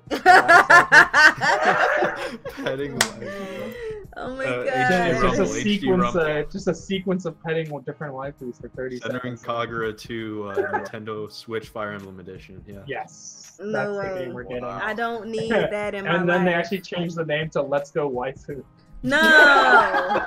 No. I need them to move away. Capturing that Let's Go fame. Yeah, it's I need them to move away Let's from not that. go. Move away Please. from that. Let's not go. Oh my goodness.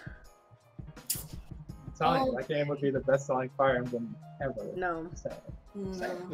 I don't like. Don't turn Fire Emblem into some waifu fool. Please. It already is. Like, I think it It is, but it's not too late to go back. It's not. It's not too late. Down a little bit. Like, and let me clear the air. I'm not no freaking SJW crowd. I don't mind boobs, ass, tits, all that shit. Don't care. Just why does this game, which had a lot of story and it had a lot of good gameplay and all of that, why is it being reduced to trash? Fire Emblem is one of the few franchises that Nintendo has, like Kutan said, that has storied characters, great character development. All of the characters are diverse in their feelings, and they're diverse in their point of view and their morale and stuff. You can't destroy the legacy like this. You just can't do it. They are. I think it's gonna get worse. Waifus saved the franchise, and the waifus are gonna lead the way. Here's the thing: Awakening did introduce waifu type characters, but they still had Awakening still had very well-rounded characters and characterization. You know what I'm saying? Birthright and Conquest is when they went OD and introduced petting. You know what I'm saying? Like, that's when it went OD. But Awakening was still a good balance of waifu and traditional, Fire Emblem. Keep the waifu stuff. Go back to that. It shouldn't be the focus. Yeah. Is all I'm saying. Don't make it the focus. Let it be an afterthought and get rid of it. Oh my god. No. Now I'm paranoid because y'all know I'm probably like one of the few people on the panel who's like really into Fire Emblem. Waifus. Oh my god. I'm just gonna put it to you this way. It's gonna go the way of waifus. I'm over it. Whatever. Expect petting. Expect a lot of waifus. No. And expect a lot of weeks. No. I don't want to speak for Alex. I'm just gonna say the franchise is falling. They're trying to please everybody. Let's just say that. Well, that's not. That's fine. That's fine, but just don't be weird. That's all I'm saying. Don't be I'm gonna weird. put it this way, Nia, because I know you're a damn hypocrite and you would love this shit. If they put Ike in this game and he was shirtless and you could rub him, you would buy this game day one. First of all, I have a real man I could rub, okay? First of all, let's get this straight, okay? I do like Daddy Ike, okay? I do like, you know, the more muscular version of Ike. But I'm not a weirdo, okay? I don't have to rub a virtual You gotta really say men. right now, hold on. You didn't say it right. If you put L'Oreal Gannon in this thing, she will lose I'm her pretty freaking sure head. what's You gonna picked happen the is wrong Nia's one. gonna take off her little Joy-Cons, get the HD rumble going up and down, left and right, doing the wax on, wax off. No way. She will be on L'Oreal Gannon. Like Now, if I could stroke L'Oreal Gannon's hair, see, okay? There it is. She said hair, but we're gonna ignore that. Someone can edit stuff. Yeah. Okay. L'Oreal Gannon has beautiful hair, okay? See, look what talking about waifu BS does. It degrades our freaking podcast. Let's get back on track. Let's get back on track. So, are you done with your speculations, or is there anything else you would like to add? I think that's it. I'll That's it. comment on some of yours. I'm sure you'll talk about some stuff. Cool. So, who wants to take the floor next? I'll go last. I'll go. I'm Go not ahead, very go good at ahead. predictions, so I'll just get my generic ones out of the way. Go ahead. Because I'm not very good at predictions. So, my predictions is that they're finally gonna show Animal Crossing Switch. I think they're gonna give us an update on Pokemon 2019 when they're talking about Let's Go Eevee and Pikachu. Like, they're not gonna go into detail, but they're just gonna remind us in so many words that it's coming in 2019. I think that they are also going to do the same thing with Metroid Prime 4. They're not going to show anything. They're just going to remind us, by the way, this is still in development and here's an update or something. Like, they might say a little tidbit about it, like what's it going to be about or something like that. What else do I think they're going to show? I think they're going to show an iconic third-party character for Smash. I don't know who, but I think they're gonna do it because I think that they saw the reaction to Mega Man when they first showed off gameplay of Super Smash Brothers for Wii U, and like that was like a big deal. You guys remember when they did the Super Smash Brothers tournament that year? It was like what, 2014, and like how everybody went crazy when Mega Man did his special. That was awesome. Yes, yeah. I think they're gonna try to recreate that this E3 since they're really dead set on focusing specifically on Smash Brothers this year. So they're gonna focus on another iconic character this year in the same regard to kind of get people like hyped and excited.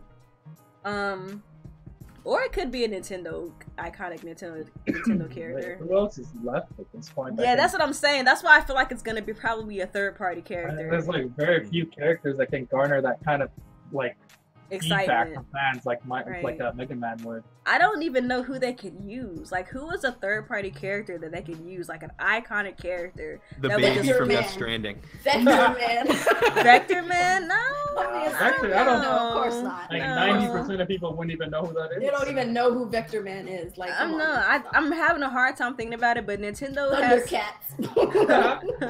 Like, if they found a way to put Bomberman in the game, I think a lot of people would freak out. I think people probably would be Yeah. excited about Bomberman because he is an iconic character for a lot I of feel people. about getting blown up every And 5 Pac-Man, seconds. Sonic, Mario. Yeah, because you remember Yeah, when they basically announced You know, the iconic ones last when they time. announced Bomberman. Pac-Man, Yeah, Mega there's a lot of Man, people happy Duck about Hunt that. Dog. Who else they announced? They got basically all the OG characters. Yeah, like people Yeah, were they pretty much excited put for them in the last that. one, so. Yeah. So I think that Nintendo's really gonna try to recreate that again this year.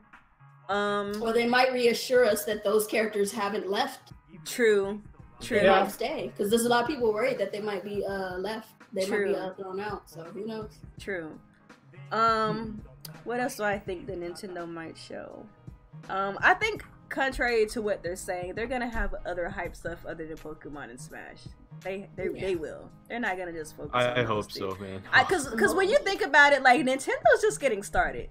The Switch is only a year and Yeah. some change old. They're not just gonna have Smash and Pokemon. They're gonna announce more games. Like, that's ridiculous to feel like It's they're just, not gonna do that. Well, yeah, it's just like when Sony's like saying they're only going to show. Yeah, 4 they're games. not Like, gonna we know just they're show not those. only going to show Yeah. 4 games. Yeah, they're not gonna just show those. I think it's possible that we could see Pikmin 4, even though I'm not really convinced that game exists. You know, I would love it if they You don't did. think it's real? I don't think Pikmin 4 exists personally, but Oh, I gotta see. I think it Miyamoto was exists. talking about Hey Pikmin then when he I- did it. Low Hey key, Pikmin. low key, yes. I low key feel like Hey Pikmin is Pikmin 4. Why are you punching me in the chest like? I think we get a pick. Okay, Hurry. skip her. I think we getting a Pikmin 4. Skip Skip her. me? yeah. What? Skip you. The disrespect right We now. are getting we're getting a Pikmin 4. I want to hear Oh that. my man. god. That disrespect is so real. I don't have time for this. You're breaking my heart in front Oh of me, my right in my face. Like, God. how dare you? Damn. Let's see. What was I saying? I think that Star Fox Racing game is real. I think that shit's real. I think I that hope so. I think that Retro is also making something else outside of that. Because remember they said that they were gonna be able to make two games Donkey at a Kong. time now. You think it's gonna be Donkey Kong? Maybe. I think that I think Retro so. is working on two I things. have a question. Yes. So, do you believe that maybe there is a bait and switch? We still get the Star Fox racing game, but they also have actual Star Fox by Platinum Games. I hope so. Coming as Oh well. my god, that would be the best possible option. Because that's my No, theory. I yes. think we're getting a bait and switch with this one, and they're gonna announce on the tail end of talking about the Star Fox. The Yep. racing That game. would be the If best actually getting possible. a Star Fox That would be game the by- best I don't think possible we'll see thing. it. That would be That the would be best awesome. possible thing. Honestly, Yes. I think if there is a Star Fox game, you probably see that next year. Yeah, next year. Yeah, for we sure. might not get it this year, but they'll definitely announce They'll it. announce it like, There oh, might be a possibility and that's they'll not announce it. all. You know how they do with Star Fox. Oh yeah, and that's not it, guys. We're also working on a brand new Star Fox. And everybody was like, But oh my god! Is Star Fox that's not it moment worthy game though?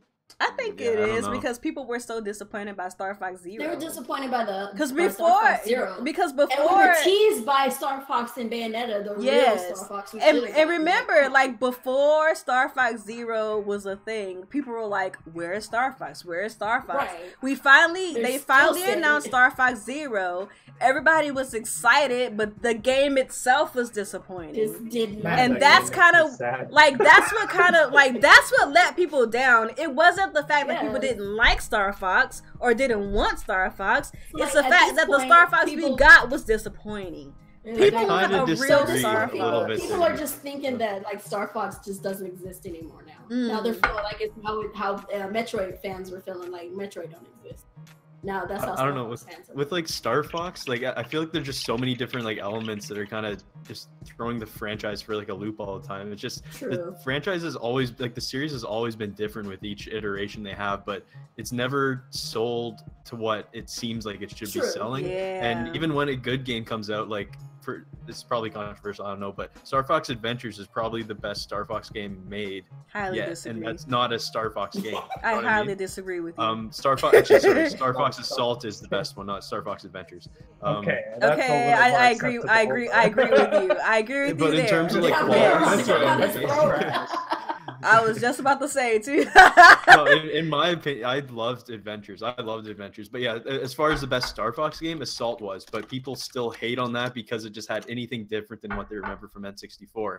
If we had a legit Star Fox I game, think Star Fox beautiful Assault was HD before graphics its that didn't time. have a crappy grass texture like in Zero and all that kind of Yeah. crap, Ugh, I Zero. still feel like that's Zero. not good enough for a game in 2018. Yeah. They need to do something big and special with it. And And I that's feel why- like either Nintendo's tired or they're lazy. They need it to be like what you said, either all platinum.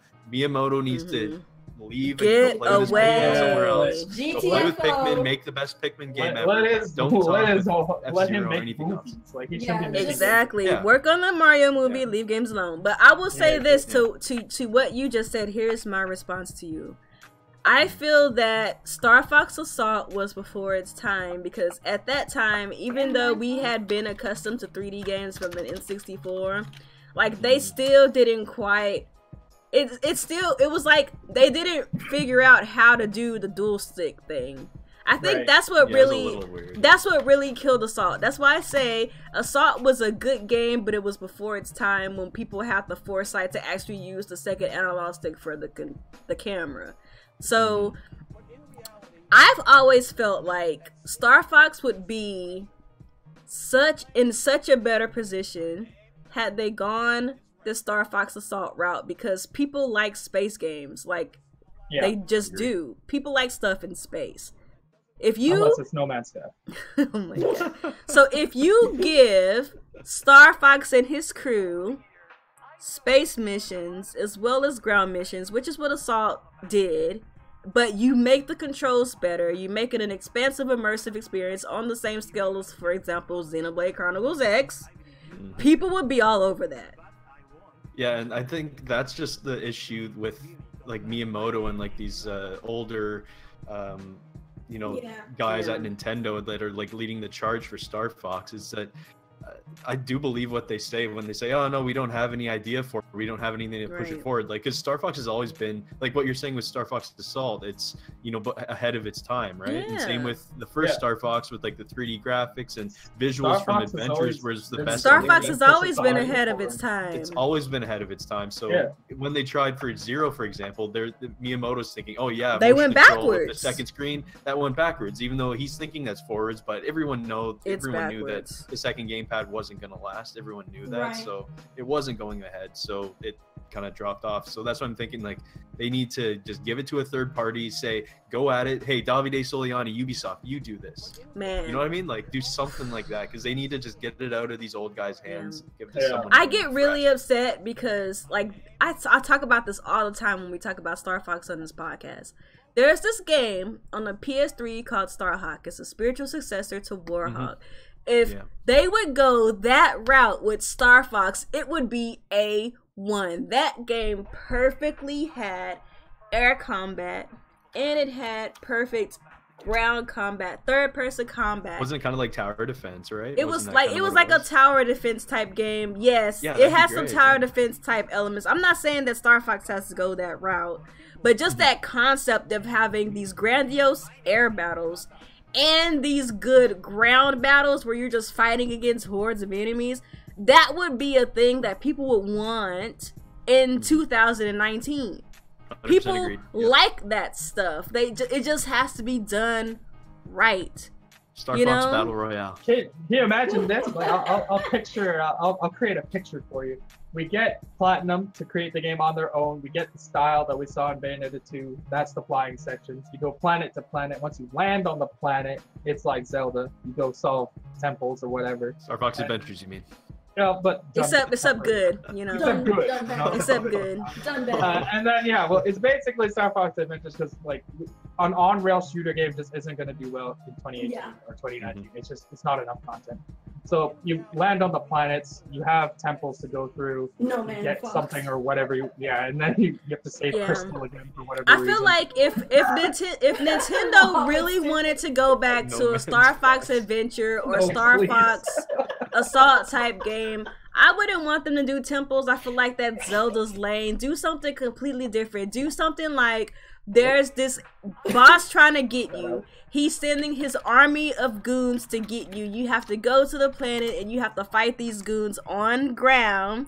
And like it's like a war, you know what I'm saying? Kind of like a Battlefront. Bayonetta combat, that'd be sweet. That would be tight. Like they just gotta do it. In the corner of your eye, you see Slippy yelling for you to help him. You know what I mean? You let him die. But this time, and this time you can actually let them die. Let them die. And it could have like cover mechanics and stuff. You know what I'm saying? Like let it be like a war. Like you're fighting these goons in the air, you're fighting them on the ground because they're trying to get you and your crew. Boss battles, much like Bayonetta. So. Yeah, like just do it. Why not?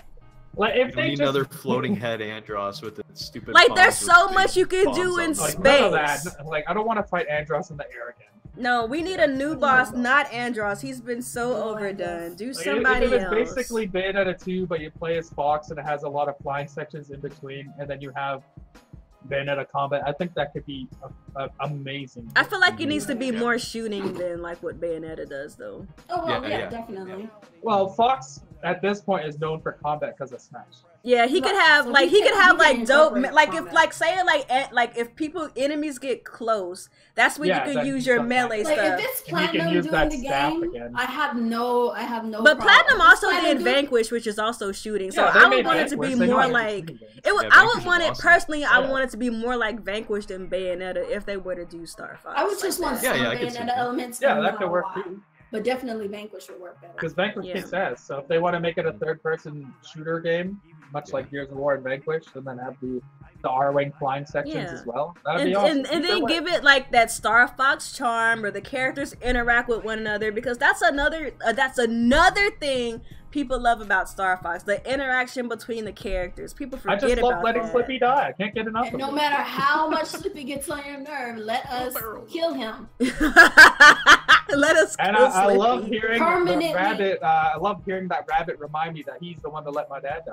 So Oh yeah, like let the Let me kill character. him too. Have any of you guys Peppy ever Hair to you, played? Alex. Have you guys played? Fox, I remember your father would have loved this if I didn't let him die. Yeah, he did Oh do my that, God. right? But you guys played Kid Icarus Uprising, right? You know how like Palutena and Kid Icarus, like there was never a conversation that was repeated. Like the conversations always seemed natural, and like they would just be talking about what's going on or talking about something completely random, you know? Like I want it to be like that with a Star Fox. Let the characters talk to each other. You're a team, you're a squadron of heroes who are on the same team fighting for the same cause. Let's have some interaction with each other. Like Nintendo doesn't have war guys on exactly like Atreus and Kratos. And Kratos. Like this is one of the few franchises that Nintendo has that the characters interact with each other. There's a story. They have their own personalities. Like they really need to incorporate that stuff in the next Star Fox. Did they do that in Zero at all?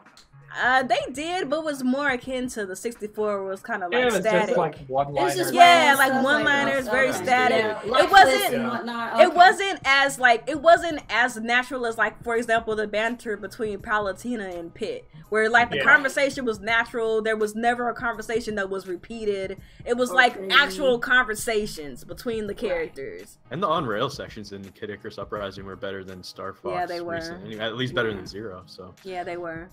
They were good.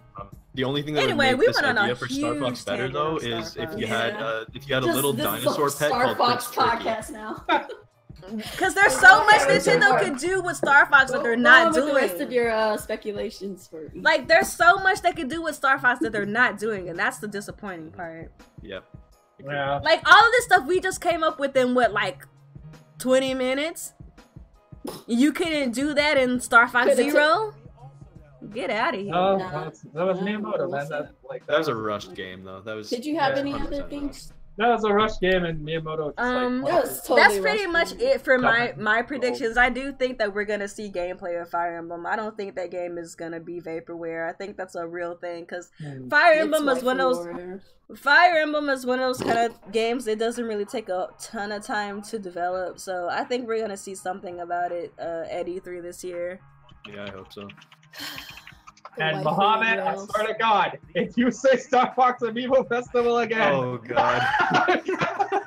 What if Amiibo Festival is like a whole line that they want to do? Yeah, it's like please oh man, that'd be the best troll ever. If the like the Wii Sports line, but it'd be Amiibo Festival, like Zelda Amiibo Festival, Mario just Amiibo Festival. Animal Crossing Amiibo Festival too. They're trying to sell out the rest of the Amiibo. That's probably how they're gonna announce Animal Crossing. They're gonna show Animal Crossing Amiibo Festival, and they're gonna just like pretend it's actually coming to the Switch. Then all of a sudden, villagers gonna come and kill everyone, and then they show the real Animal Crossing. Villagers gonna come out with the axe. Oh my God, yes! They come out with the axe and kill everybody, and then they'll show the real Animal. That was the best meme when he was announced. Animal They made him look like a murderer.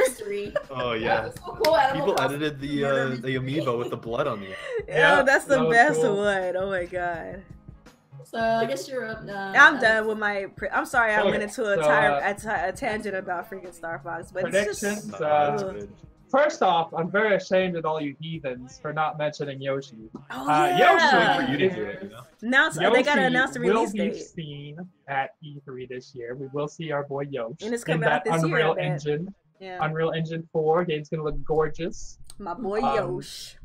I'm hoping they show a lot more gameplay. Maybe Poochie's in the game. I don't know. We'll see. But Oh, so he's got his cute. stuff in there. Imagine Poochie with HDer graphics, and you can see like Exactly. his his fur and stuff. It looks so cute. It's gonna be good. It's gonna be good. In my prediction video I made, I actually thought that the Yoshi game, like, because we haven't seen it since, I guess, last E3, I feel like they're Yeah. gonna make it far more 3D than we even saw, like, Maybe. in the first reveal. Yeah. I feel like with Unreal Engine 4, which does 3D games really well, I feel like this is gonna be, like, much different than what we saw before, because I feel like they realized a lot of people had a little bit of, you know, oh, this is essentially Woolly World just with cardboard now. If they make Yeah. it more like Yoshi's Story, I swear to goodness, I'm gonna lose it. I'll be really happy if it's It'll like be the that. first Lose Yoshi it. game I buy in forever, so. Woolly World is actually Woolly really World is amazing. I love that game. Yeah, It's I did surprisingly pick it good. up, but Yeah. if it came to I- Switch, I might consider I buying feel it if they it, didn't yeah. release it for $60. Yeah. But yeah, Yoshi. I also think we're gonna see Fire Emblem. Let's Go Waifu, whatever they end up calling it. We're probably gonna see that game. Fortnite, I think, is a shoe-in. We're gonna see Fortnite. I also am one of the guys that believe we are gonna get Fortnite the same day as E3, so you can download it after. What is up with everybody saying that? Why do y'all feel like that? Because they data mined It creates the hype. game. It's already They on. already have it. It's Oh, already it's our. Is they data on the eShop? Yeah, like they Yeah. found it. Oh. The icon's already in the eShop. It's been data mined. So that game's probably gonna launch at E3. That'd be big news, man. That That would would be be really big big. news. If it's gonna have motion controls, doubtful. If it's gonna have Nintendo costumes on day one, also doubtful. I think it But will the have game itself will motion. I think they'll get them later. It'll definitely have. Yeah, because that's the probably way. something you get later. Yeah, the way Not that right Epic away. Games is doing these updates, they probably done already done it. Maybe. I don't know. Like I would imagine it's just the base game Yeah. for now. For now. Costumes. Maybe they'll announce Nintendo costumes coming down the road. That'd be pretty cool. Yeah. I think we're gonna see a lot of third-party stuff. To be honest. I didn't Dragon even Ball mention game. third party, to be honest. I don't know. You just never know with third parties. You never know. You never know. But like, You never know with them. obviously Smash is the focus. They're gonna show us whatever special characters coming out. I think that character might be Banjo-Kazooie. Maybe Phil Spencer will come out to announce it himself. So you That'd be think that interesting. iconic character? You agree with me that there's gonna be an iconic character they try to recreate like with Mega Man? Yeah, I think it's Bomberman or Banjo, one of them. Because I don't think Steve, the Minecraft guy, like he could work too, but he's not really. He's not iconic synonymous. status though. Yeah, he's not synonymous with Nintendo like Banjo is or Bomberman. So Is this Simon Belmont like iconic, or is that not really? It's just a. Yeah, I Like, would he say kinda is. It's I like would the other say- side of Vania, right? He's Like, like, Yeah. I would say he's Castlevania. iconic status. Yeah. Simon Belmont could work too, but I think more people associate Banjo with Nintendo than they would True. Simon Belmont. That's true. But well, we never know. Like it could be either. What else? Maybe we'll see Mario Odyssey DLC, like true DLC. Yeah. That'd be I fantastic. feel like we're getting an Odyssey 2. I feel like they're gonna try to do that. You think they're gonna like do Galaxy? Odyssey 2 already?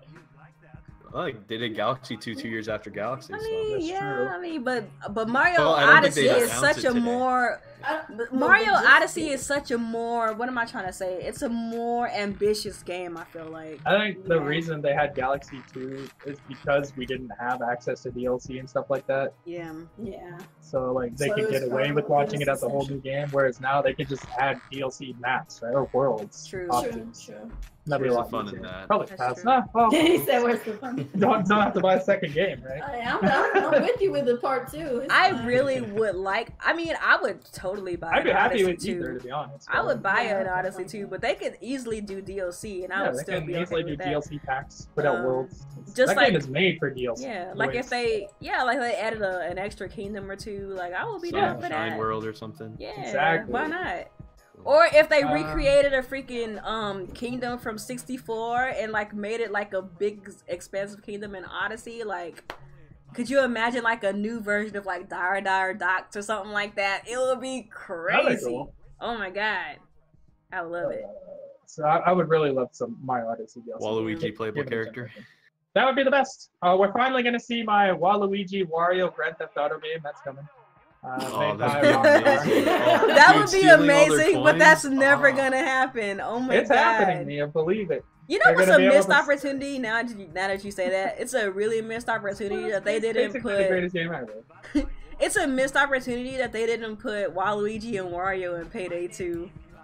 Like, why didn't they do that? That's the perfect opportunity to do that, and they didn't do it. Hell they would ever do just to slip them in for no damn reason. Or like to give a mask, like give us like Waluigi and Wario mask. Yeah, that would have been funny. Obviously, the stuff we'll see for sure, Mario Tennis, because that comes out like a week after. Yeah. Right. We'll see Captain Toad, because that comes out in July. Oh yeah, that's right. I forgot about that game. So that comes out. Yeah, Yoshi, Fire Emblem. I think we will see that Star Fox F-Zero whatever game. That's probably real.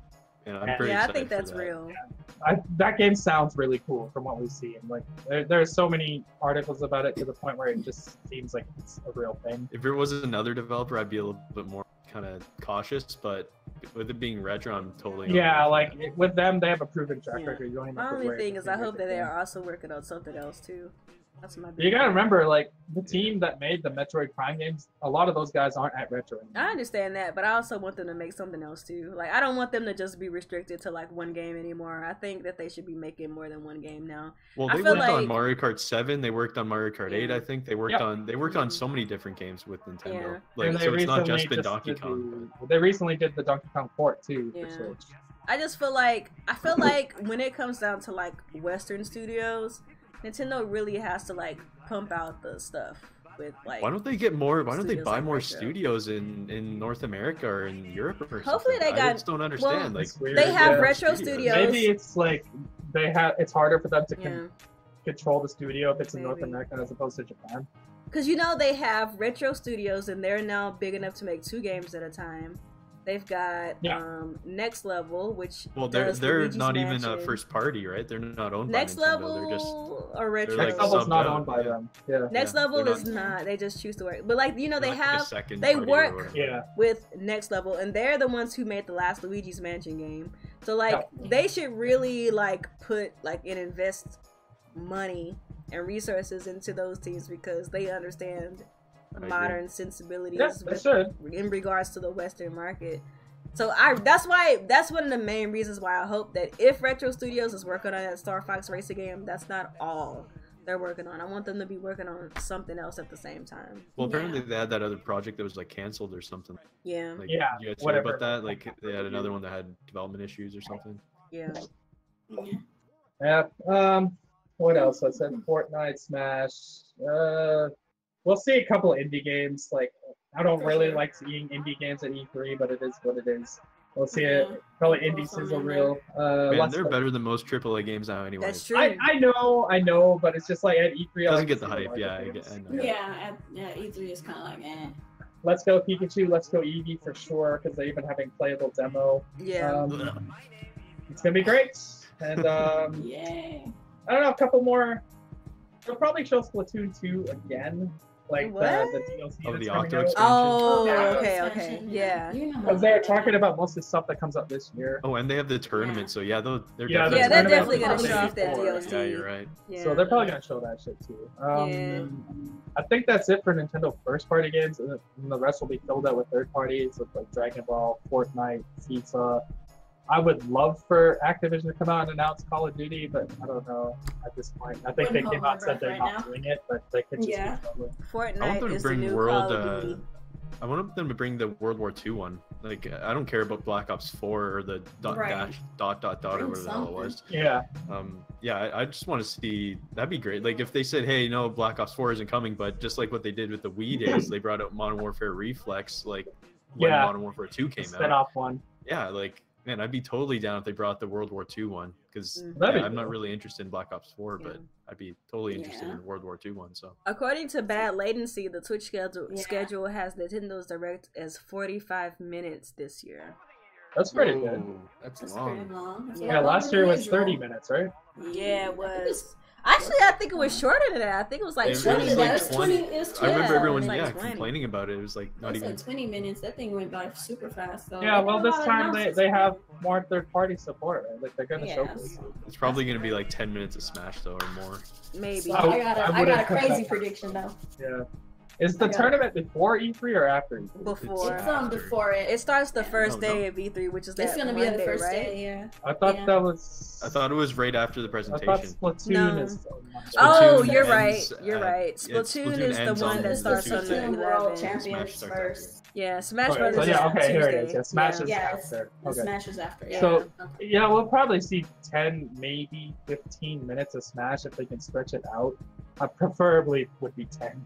Yeah. But Yeah. I want to see lots of third-party stuff because we already know what games Nintendo themselves are doing. And we just need to see them being Fire Emblem and Yoshi. Yeah, true. So that's it. I think they're going to have a good show. I don't foresee them having any issues this year. They have a solid lineup of games we already know that's coming. It's just a matter of seeing them in action. Yeah. And then seeing what kind of third-party support they're getting throughout the second year of the Switch. So and then the one more thing, the end. They're gonna do the one more thing, definitely. Yeah. I think it's Animal Crossing. Now, I really Really? want Nintendo to wow me this year because, like, I understand, you know, they're trying to fill out their release schedule with like Wii U ports, but like I've played all of these games and like it's really been nothing like meaty for me to play on the Nintendo side of things. So I really want them to show. Physical game in 2018. Me neither. I haven't either. And it's like I really want them to show me something that's gonna get me excited. So hopefully. Mario Tennis Aces. Oh yeah, Okay, Mario Tennis is gonna be the hypeness, but Oh, that's yeah, like the Tennis first Aces, game definitely. all year that's got me excited. For So y'all ready for this? This is gonna be the Smash hit prediction. They're totally gonna announce Doom Guy for Smash. You know what? That's possible. That'd be so That could funny. be the iconic guy. They're gonna announce Doom Guy for Smash, and They aside from did that, have Solid Snake, so it's not impossible. That's not so impossible. aside from that, everything that mostly all of you guys have been talking about, kind of along the lines of what. Oh, and we'll see Bayonetta 3. Definitely. Oh yeah, I for wanted to bring sure. that up, yeah. Definitely. I forgot all about Early that. 2019 release. I'm calling Yeah, Blasphemy. Yeah.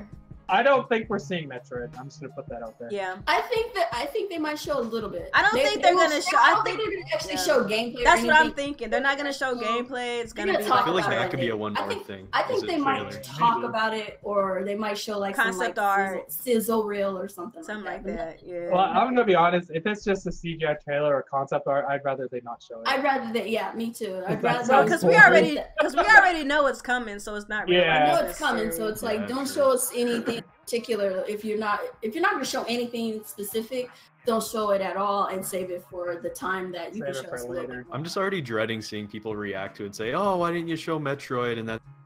Yeah, I know. But everybody knows Yeah, it's coming, Nintendo so it's sucks. kind of like There's not no a big way deal. they're gonna have enough But- gameplay ready. But to here's go. the thing with Nintendo that a lot of people forget: Nintendo can have a direct anytime they want. Yeah. Yeah, So so even it's if they not like- don't show Metroid concept art At or E3, they trailer can or show- something, they can show it at the end of the year. They show it at the beginning Or of the they year might next year. They might do an okie doke where they just have a direct specifically about Metroid. Yeah, I mean they Oh, pretty I much mean, do that it's with up all to of their them. games, anyways, don't Yeah. they? That will probably happen closer to release. Yeah. Yeah, to the release and stuff. So it's whatever. It's not something I expect them to show, but if it's not something I wouldn't expect them to show either. It's just kind of a 50-50 thing for me as far as Metroid's concerned. Yeah. Definitely Here's gonna show some Bayonetta. But if they 3. don't show Metroid Prime 4, I won't be disappointed. I'm just happy knowing that it's being made. yeah, And then the Right. fact that Me I too. know that Nintendo can drop a direct whenever they want. Like if they wanted to drop a Right. direct like a month after E3, they would do it.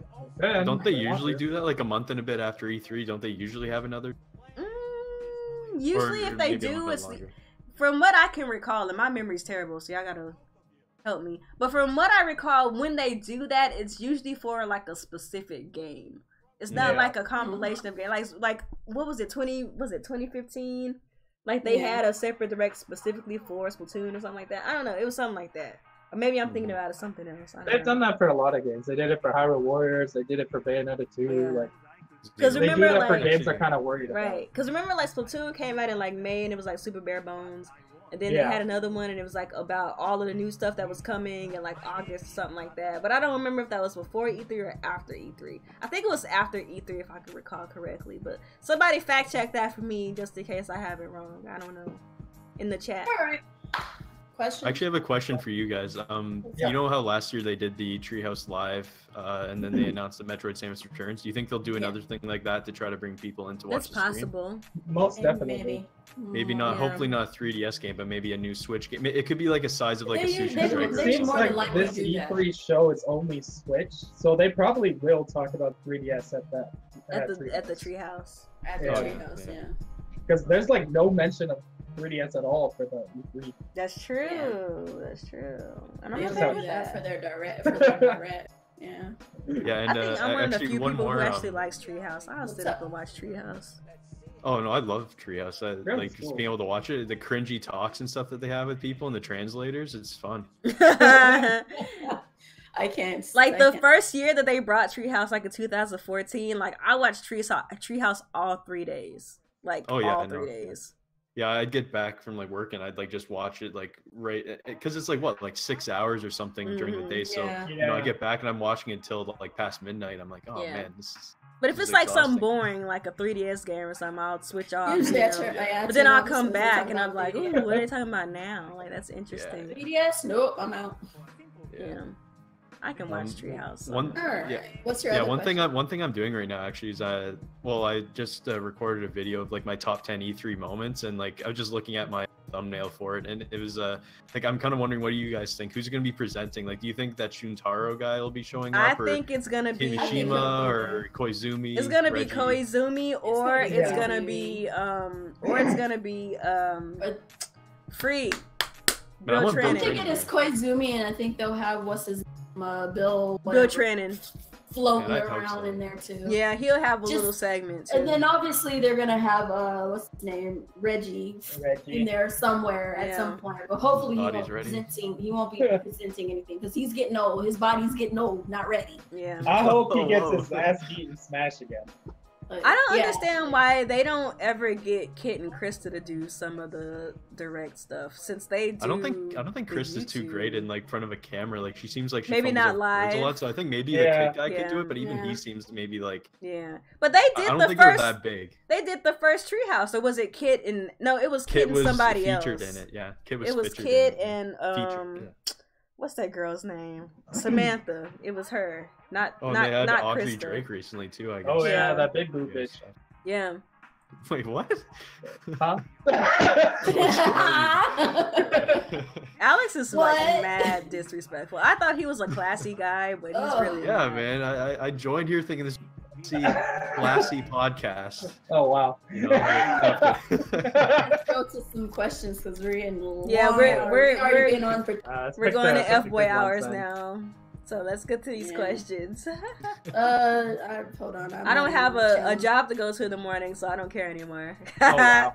Well, ask a Or you want- read oh, a yeah, question summer, if you right? see one. I'm just. All Do right. you think that a sequel for Wonder Pro 101 will be announced at E3 this year?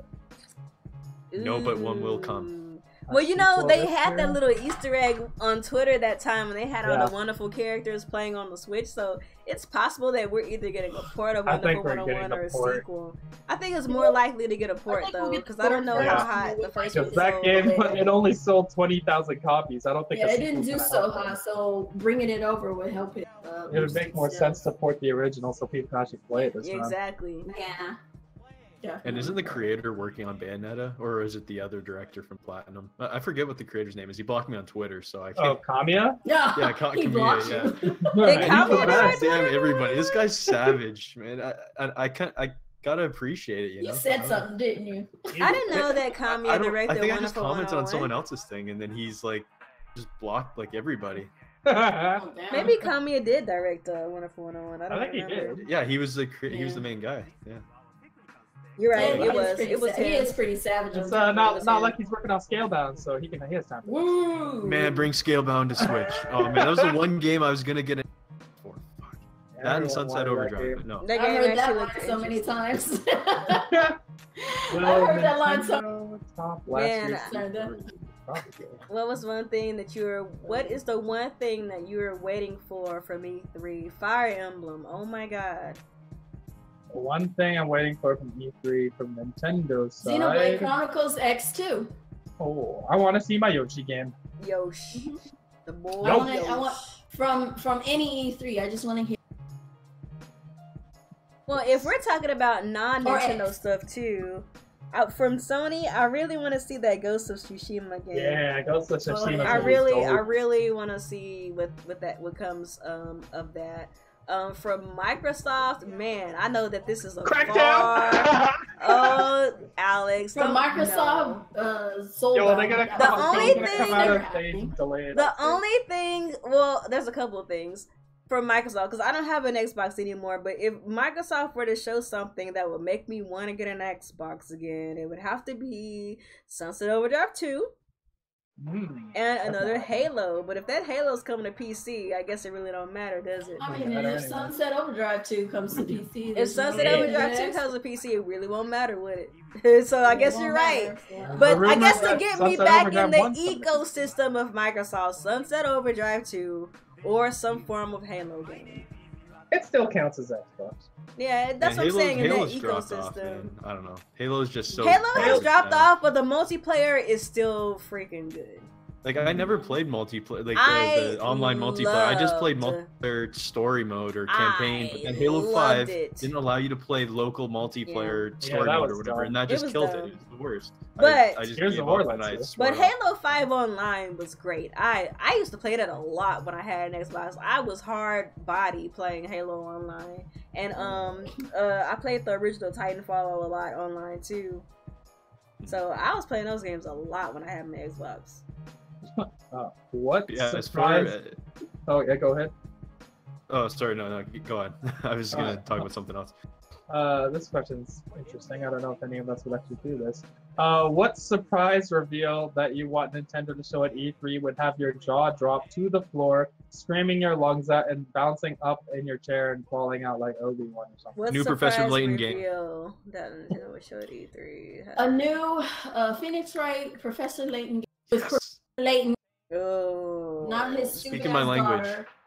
Daughter. Yeah, any one of those two, or No More Heroes actual game, not the spin-off one that we're about to get. That one was pretty cool. This is a hard question for me because that moment for me was last year. Yeah, you already did that with Metro. So Tiger King, I don't think that my screen will be better than last year because that was the thing that just made me go crazy. If I had to say a thing for Nintendo that would make my jaw drop, man, it would have to be probably the closest thing since I've already got my Zelda. So probably the closest thing that would make me respond that way is a real deal from the ground up Pikmin 4. That would make me go crazy. Like just how beautiful it would look being built from the ground up, and just the way that the foliage would look and stuff like that. I think I'd be pretty out of there. Man, and Pikmin 3 was so amazing. Just Pikmin 3 was beautiful. That was a beautiful, and it wasn't even built from the ground up. It was a beautiful game. While it won't make me scream and act all crazy, so it would make me excited if I could hear about a child too. A what? A what? A Child of Light too. Oh yeah. Oh, was it that good? I still have it on Wii U. Child of Light is an awesome game. Yeah, it's a good game. I would love to see another one. The only game that would make me freak out if we saw it, it would be Golden Sun. Golden Sun, that's another one. I've never played Golden Sun though. Or Crazy Taxi. Can I get some Crazy Taxi? Crazy Taxi would make you drop. Crazy like, Taxi would make your jaw drop to the floor. No, I'm just saying, can I get some old school flavored games that are actually made new? Like, I don't want the old school version of the game. I just want, can I get another Crazy Taxi? I love that game. It's fun. Wouldn't make me go flip it out of my mind crazy, but it would definitely be nice to have some Crazy Taxi. Or either that or my alleged Wario and Waluigi Grand Theft Auto game. If that was real, I think I'd probably pass out. Oh yeah, that'd be amazing. What was real? If the Waluigi Wario Grand Theft Auto game was real. That needs to be like a real thing. I think we're the only people advocating for this. I think we're the only ones that want that though. It's a shame. That game would make me lose my mind. It would give them purpose. Like kick a Toad out of his car and stuff, like steal a Toad's car and like. It would give them purpose because they're like high on shrooms and stuff. Yeah. It would give them purpose because, like, and make it crazy. It would give them purpose because they're like, find Daisy turning tricks in the corner. Oh God, no! No, because like they're like the bad boys of the Mushroom Kingdom. Give them a game where they can be bad. Just yeah, do let it. them be bad. Simple. They're bad guys. Yeah. Let them be bad. Let them come into Peach's castle and rob that bitch. And yep, take her toads, take her money. Just go. That game kick her out of the freaking have them where they ran. Yeah, I would love that game. Awesome. Or if we get an actual like Wario Land game, not the stupid WarioWare game. Oh, I would love that. Wario Land game, like Wario Land Shake It. Yeah, like I do one of those, but a little more fleshed out. But I would love a the Grand Theft Auto Wario Waluigi game, that is my dream. It needs to happen. Like I don't understand why this is a thing. I know. Other than that, I think that's the main one, and of course Pokemon. If we saw the new one, and it is what I imagine in my head being like Zelda, but with Pokemon, that'd be incredible. Yeah. Yeah, and for me, like my main one would have been Last of Us 2. I think either way, I'm just gonna freaking out. Like we already know it's gonna be there, and I already know I'm just gonna freak out if they have full gameplay of it. Like Last of Us is still one of the most like masterpieces I've ever played, and yeah, just Last of Us 2. I'm all in for that. So. Yeah, that'll be huge.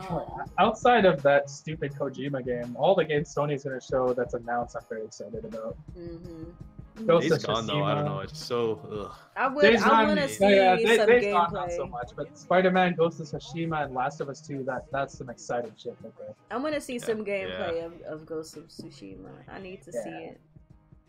Who's developing that again? I forget. Sucker Punch. Ninja? Oh, that is Ninja. I think it's Sucker Punch, right? The people who make what's the name? Infamous, yeah. Oh, really? Okay. Yeah. That's Sucker Punch? Yeah, Sucker Ninja Punch is Theory making did Senua's Sacrifice. Yeah, they did Hellblade. Hellblade, yeah. Sorry. Yeah. Oh yeah, you're right. It's Sucker Punch. Wow, they're going into that. That's a big departure for That's them. why I want to see. I thought they'd be the ones doing Spider-Man. I thought they would do Spider-Man. No, Insomniac is doing Spider-Man. Yeah. Insomniac's gonna make an amazing Spider-Man. Insomniac is an amazing development company, period. Right. I love Insomniac so much. And like especially like it's gonna have some influence from freaking Sunset Overdrive. Like, man, that's a cop. Definitely get in that game. Man, I still gotta play Sunset Overdrive. I'm probably gonna board my brother's Xbox. It's a really good game. It's one of the best new IPs this generation. Period. Yeah, man. Yeah. Oh, this is a fun question because we get to shit on the Wii U. 1 out of 10 during the Wii U era, how upset did Nintendo make you as a Wii U owner? 1 meaning they didn't upset you at all, and 10 meaning you were extremely upset. I think that I got to about a 7. Like I wasn't at the point where I was like denouncing Nintendo, but I was at the point like if Nintendo doesn't show me anything next generation, I'm going straight to PC and PC only. I was definitely an 8. I was getting close. Like if they didn't do it with Switch wasn't a hit, I was out of there. I think the only thing that kept me from being over a 7 was Xenoblade Chronicles X. That saved me. That game literally saved me and kept me in Nintendo's ecosystem. Because if it wasn't for that game, because that was like the last game that I played for for the Wii U. That game saved me. I was like, well, and during that time I was supposed to play it. I think I was playing what was I playing that other game? I was playing some other game on the Xbox PlayStation 1. You were playing Sunset Overdrive, I think. No, I wasn't playing that one. I was playing a different game. The one where you liberate all the people or some shit with the explosions and stuff like that. Alex had just finished it. I just forgot. Just Cause. There it goes. Oh, okay. It was Just Cause 3. So I was playing Just Cause 3, and that's when I was, Xenoblade Chronicles X is up. Let me go check it out. And I was only supposed to check it out. That checking out became a 3-month-long checking out. Xenoblade Chronicles X saved me and kept me in the ecosystem. But yeah, so if it wasn't for that game, I would have been done. Because I had just built my PC. I was experiencing the Steam life. It was amazing. Yeah. And I was an 8 definitely because I was for me, close to I a was 9. a 10. I hate that fucking thing. But it's not that I scale it on the fact of there were games that kept me around, but at the same time the droughts, the system itself was irritating. Just the people around. I feel like around it were just not helping much. Yeah. I feel like the thing with the Wii U era too is like, cause like if we're being real, a lot of the same problems is system wide that the Wii U had, that I personally had a problem with, is still a problem on the Switch. The difference is the Switch has a consistent game schedule and things that I actually want to play. So I can kind of overlook so that. Yeah, so like that's the big thing with the Wii U. Like there's just too many droughts for the Wii U, and plus the system issues. Like, yeah, so it like exacerbated the situation because it made you feel even more frustrated because of the situation you had regarding no game the game to tide you over while they supposedly were supposed to fix that stuff. But exactly. All right, so I'm a 10. Coupon's a 7. 8, and I was a 7. Nia was a 7. What about you? Wizard? For me, my opinion's definitely skewed on this because I didn't get a Wii U, I think 2 years after, so I jumped in like at like amazing time where I had like a backlog. As soon as I got the system, I think like within a month I bought like 10 games for it. Nice. And I had like, I've never experienced one of the droughts that everyone else has because I still have a backlog of Wii U games. I'm still trying to just get rid of my Wii U off my TV stand. So I didn't experience the same way, but I'd say for me it's maybe a 5 because I still feel like Nintendo kind of, this has been my main complaint about Nintendo for the last almost decade, is they seem to be just kind of phoning in a lot of their games and not really pushing for something unique and crazy, apart from some with the Wii, some motion controls. Like what I was saying about Pokemon, it's like you got to put all the effort into this. Star Fox Zero, they didn't put all the effort into that. A few other games on Wii, like quite a few games on Wii U were they the same phoned way, in a lot of games on the Wii U though. Like they were good, but a lot of them were really phoned in.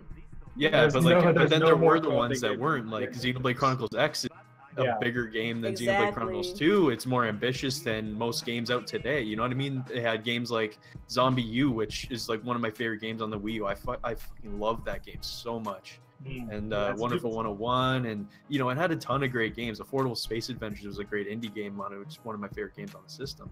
It had a lot of great experiences, but like it's just Nintendo phoning in and not really pushing. You could tell they kind of gave up Wii U. Like they gave up after like 2014. It was a wrap. Like you knew. I got the Wii U and I could tell they were.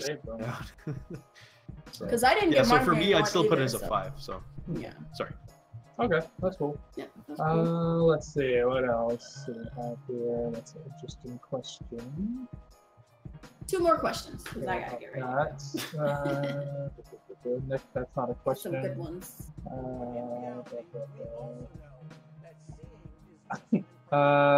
Interesting. Okay, this one's pretty cool. Is cloud gaming the future for third parties on the Switch?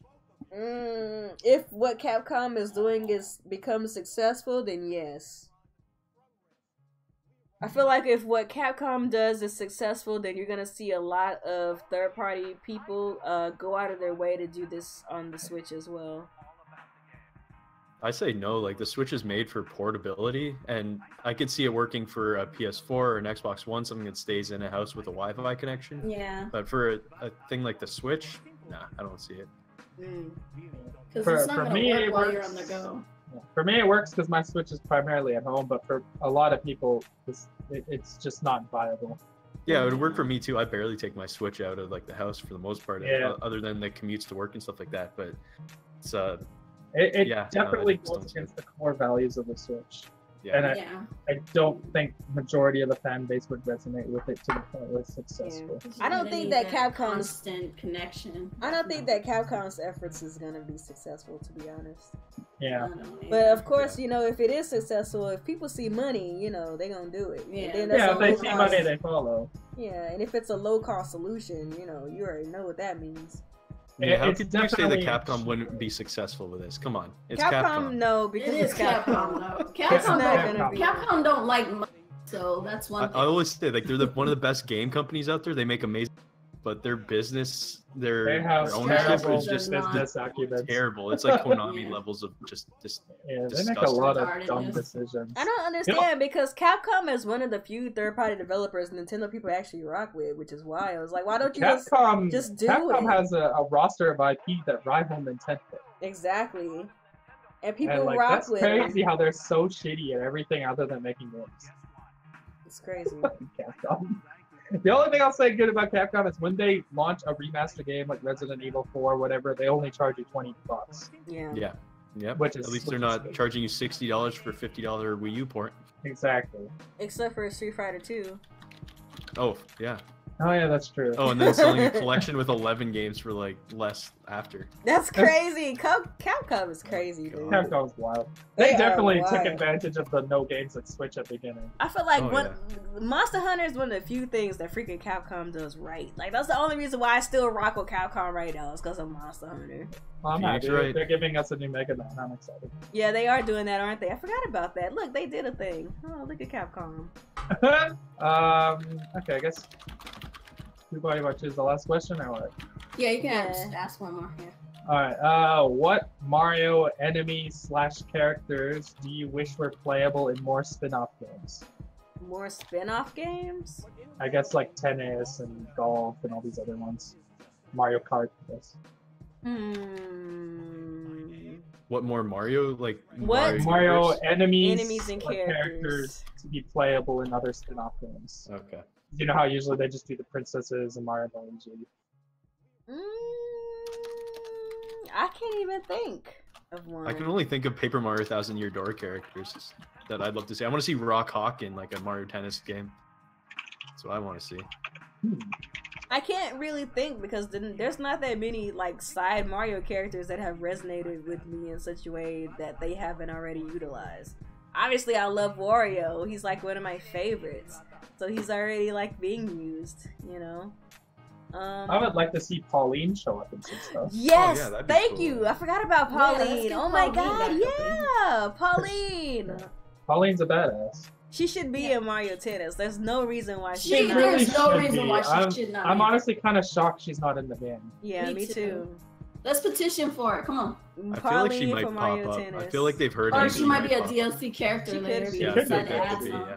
She I better love. have her. She better have her hat and her. Yeah, she has to be pantsuits. dressed in red. She has She to got have her pantsuits. mayoral get up. You want her to wear a pantsuit in a tennis No, game? not like sure. that. But just Yeah. make her look official. Like she has to be like, I am an important person. Look I at want my her to have her outfit. mayoral I'm look, banging. But she can be in a tennis outfit. She can wear shorts, unlike the other chicks who Yeah. are all out here in these dresses. She can wear some nice hot pants shorts. Yeah, hot pants. Yeah, Put her in some hot pants and a tank top. yeah. Okay, Or well- she can wear With a tank top, vest. some hot There you go. pants. Hot pants, tank top with a vest. She There can you go. have a cute little visor Red vest on. You with know, some red hot pants. I think that would be her. Wear a visor. Don't put her in or no heels though, something. because she can't wear no heels while she's playing tennis. Yeah. Even I though they think do, another I think- clear win after they included him in Mario Tennis is Chain Chomp. He should be in more games. I love Chain Chomp in Mario Tennis. He's amazing. Like I just It's love so the way he funny. looks. It's He is so the good. most ridiculous character ever, and the fact that he He's- can even hold a tennis racket in the first place is just the greatest thing of all time. That's the best part. That's why I'm gonna made him when the game comes And out. I'm a huge advocate of Captain Toad. I think Captain Toad's an amazing character, so I'd Yeah. love to see him in more games. That'd be cool. He yeah. definitely sold me after Captain Toad Treasure Tracker. Well, that game is so good. It it's is. so it awesome. is. It Yeah. is. It really is. I really hope a lot of people check it out on Switch. 'cause That might game be. does not sell good yeah. enough. That's the game that I might get the port of after. I'm getting it for sure. It has Mario Odyssey levels. Oh yeah, they added new stuff too. Yeah. Yeah, I don't know if I'll buy it Yeah. again, but like I'm definitely gonna watch those levels. Yeah. Like that game is amazing. I love that It's game. so good. And it's not even they're not even making it $60. It's only 40. So that's See, I like Mm. puzzle games, so Captain Toad is like right up my alley. puzzle game on the Yeah. Switch is like match made in heaven. Yes. Oh, yeah. It's I, perfect. I loved and it was one of those kind of games like I didn't really expect a whole lot, but Yeah. it really Yeah. surprised me in like the best way. They did a good job on that one. It That was one so wasn't. good. They didn't phone Yeah. that one in. That was a sleeper Yeah. hit for sure. That was I feel definitely- like if they ever decide to bring Ice Climbers back, they should do a similar thing that they Puzzle did. style with- game? Yeah, like a puzzle style game, but like something that you would expect from ice climbing where you have to like climb upward or something, you know? Yeah. Like something they would be able to do that 3D something. rotating mountain that you have to climb. Yeah, you know, That like could be interesting. something like that. I feel like they could really Smaller game. I don't feel like Ice Climbers can have a $60 co-op game. I don't feel they. What can you do with climbing mountains exactly. in a $60 game? It would have to be a puzzler or it something. would have to be a smaller game. Yeah. Like, Or you in can my make a eyes. game like Celeste or something, like but make it $30 and Yeah, co-op trying to it'd be climb interesting. the mountain. It Yeah, could I be guess. You know, what'd be really cool is if they handled the co-op like that A Way Out game did. Oh, that'd be crazy. Yeah. That'd be so interesting. That would be cool.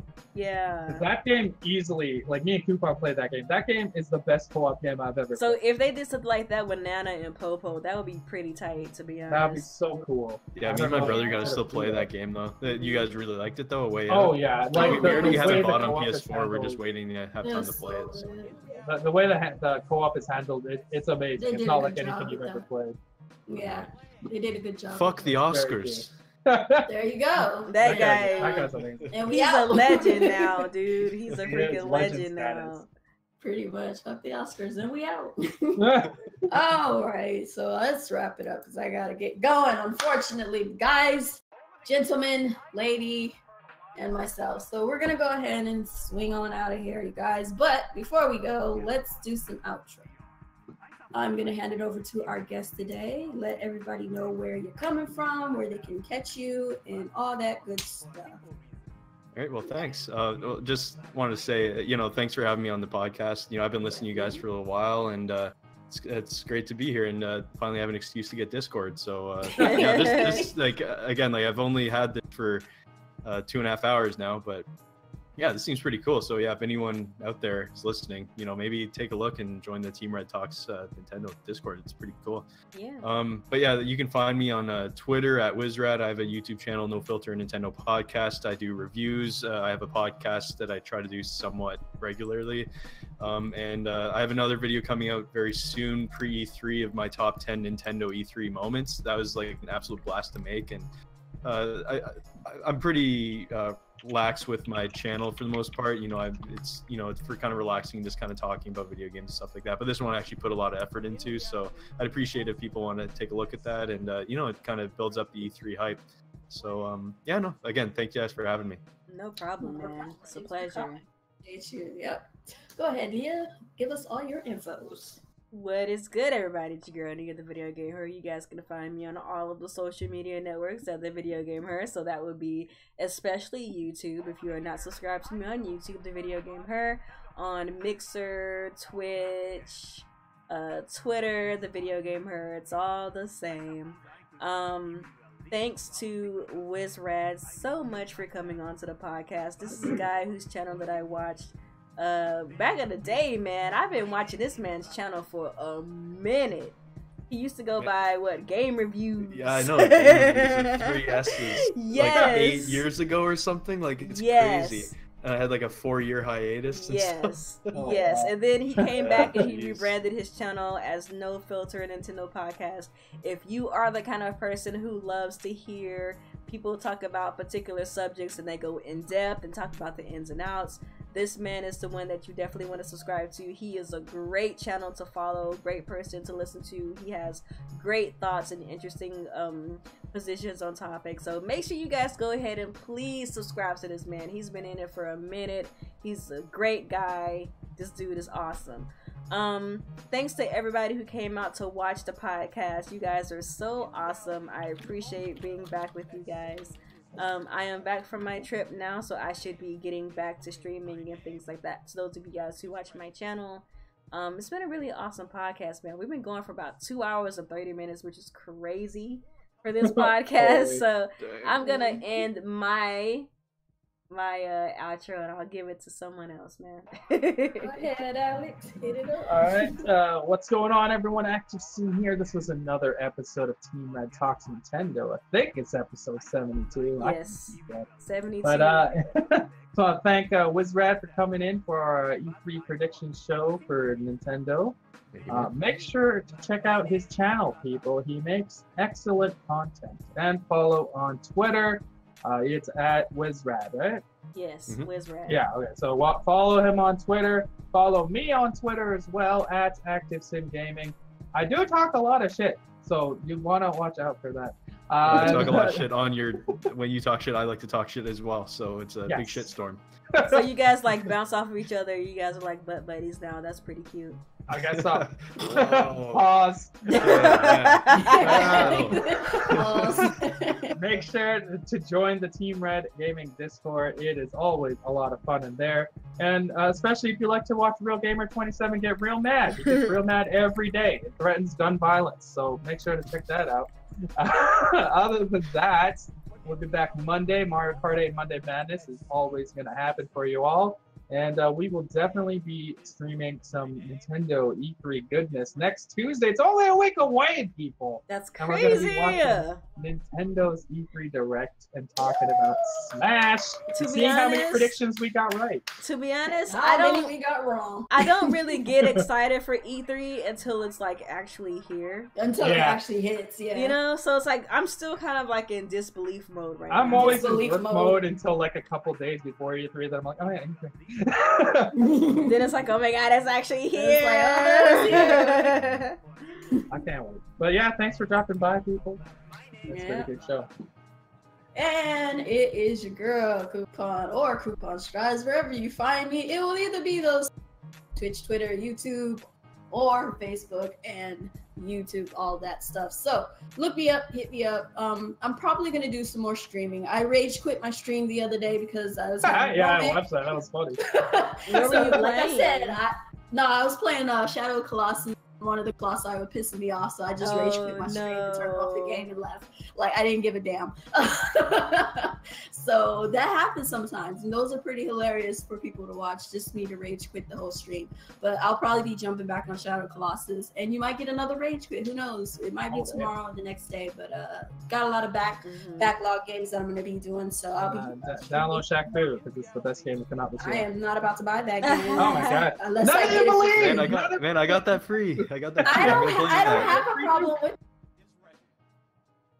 get it for free. I will play it. If there's anybody else willing to donate, by all means, let me know. I'll play it. Nobody wants to tell the truth about Shaq Fu, and it's driving me crazy. It is a great ass game. Oh my god.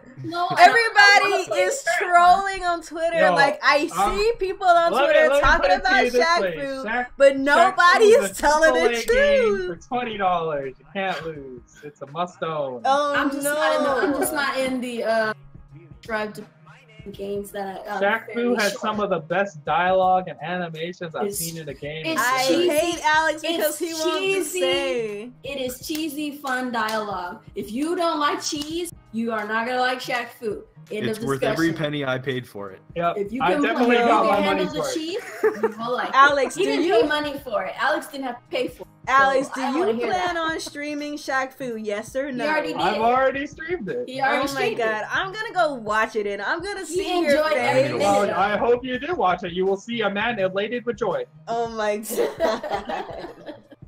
But yeah, we're gonna go ahead and Shaq Fu for life, everybody. Peace. Peace out. Bye bye. Oh my god.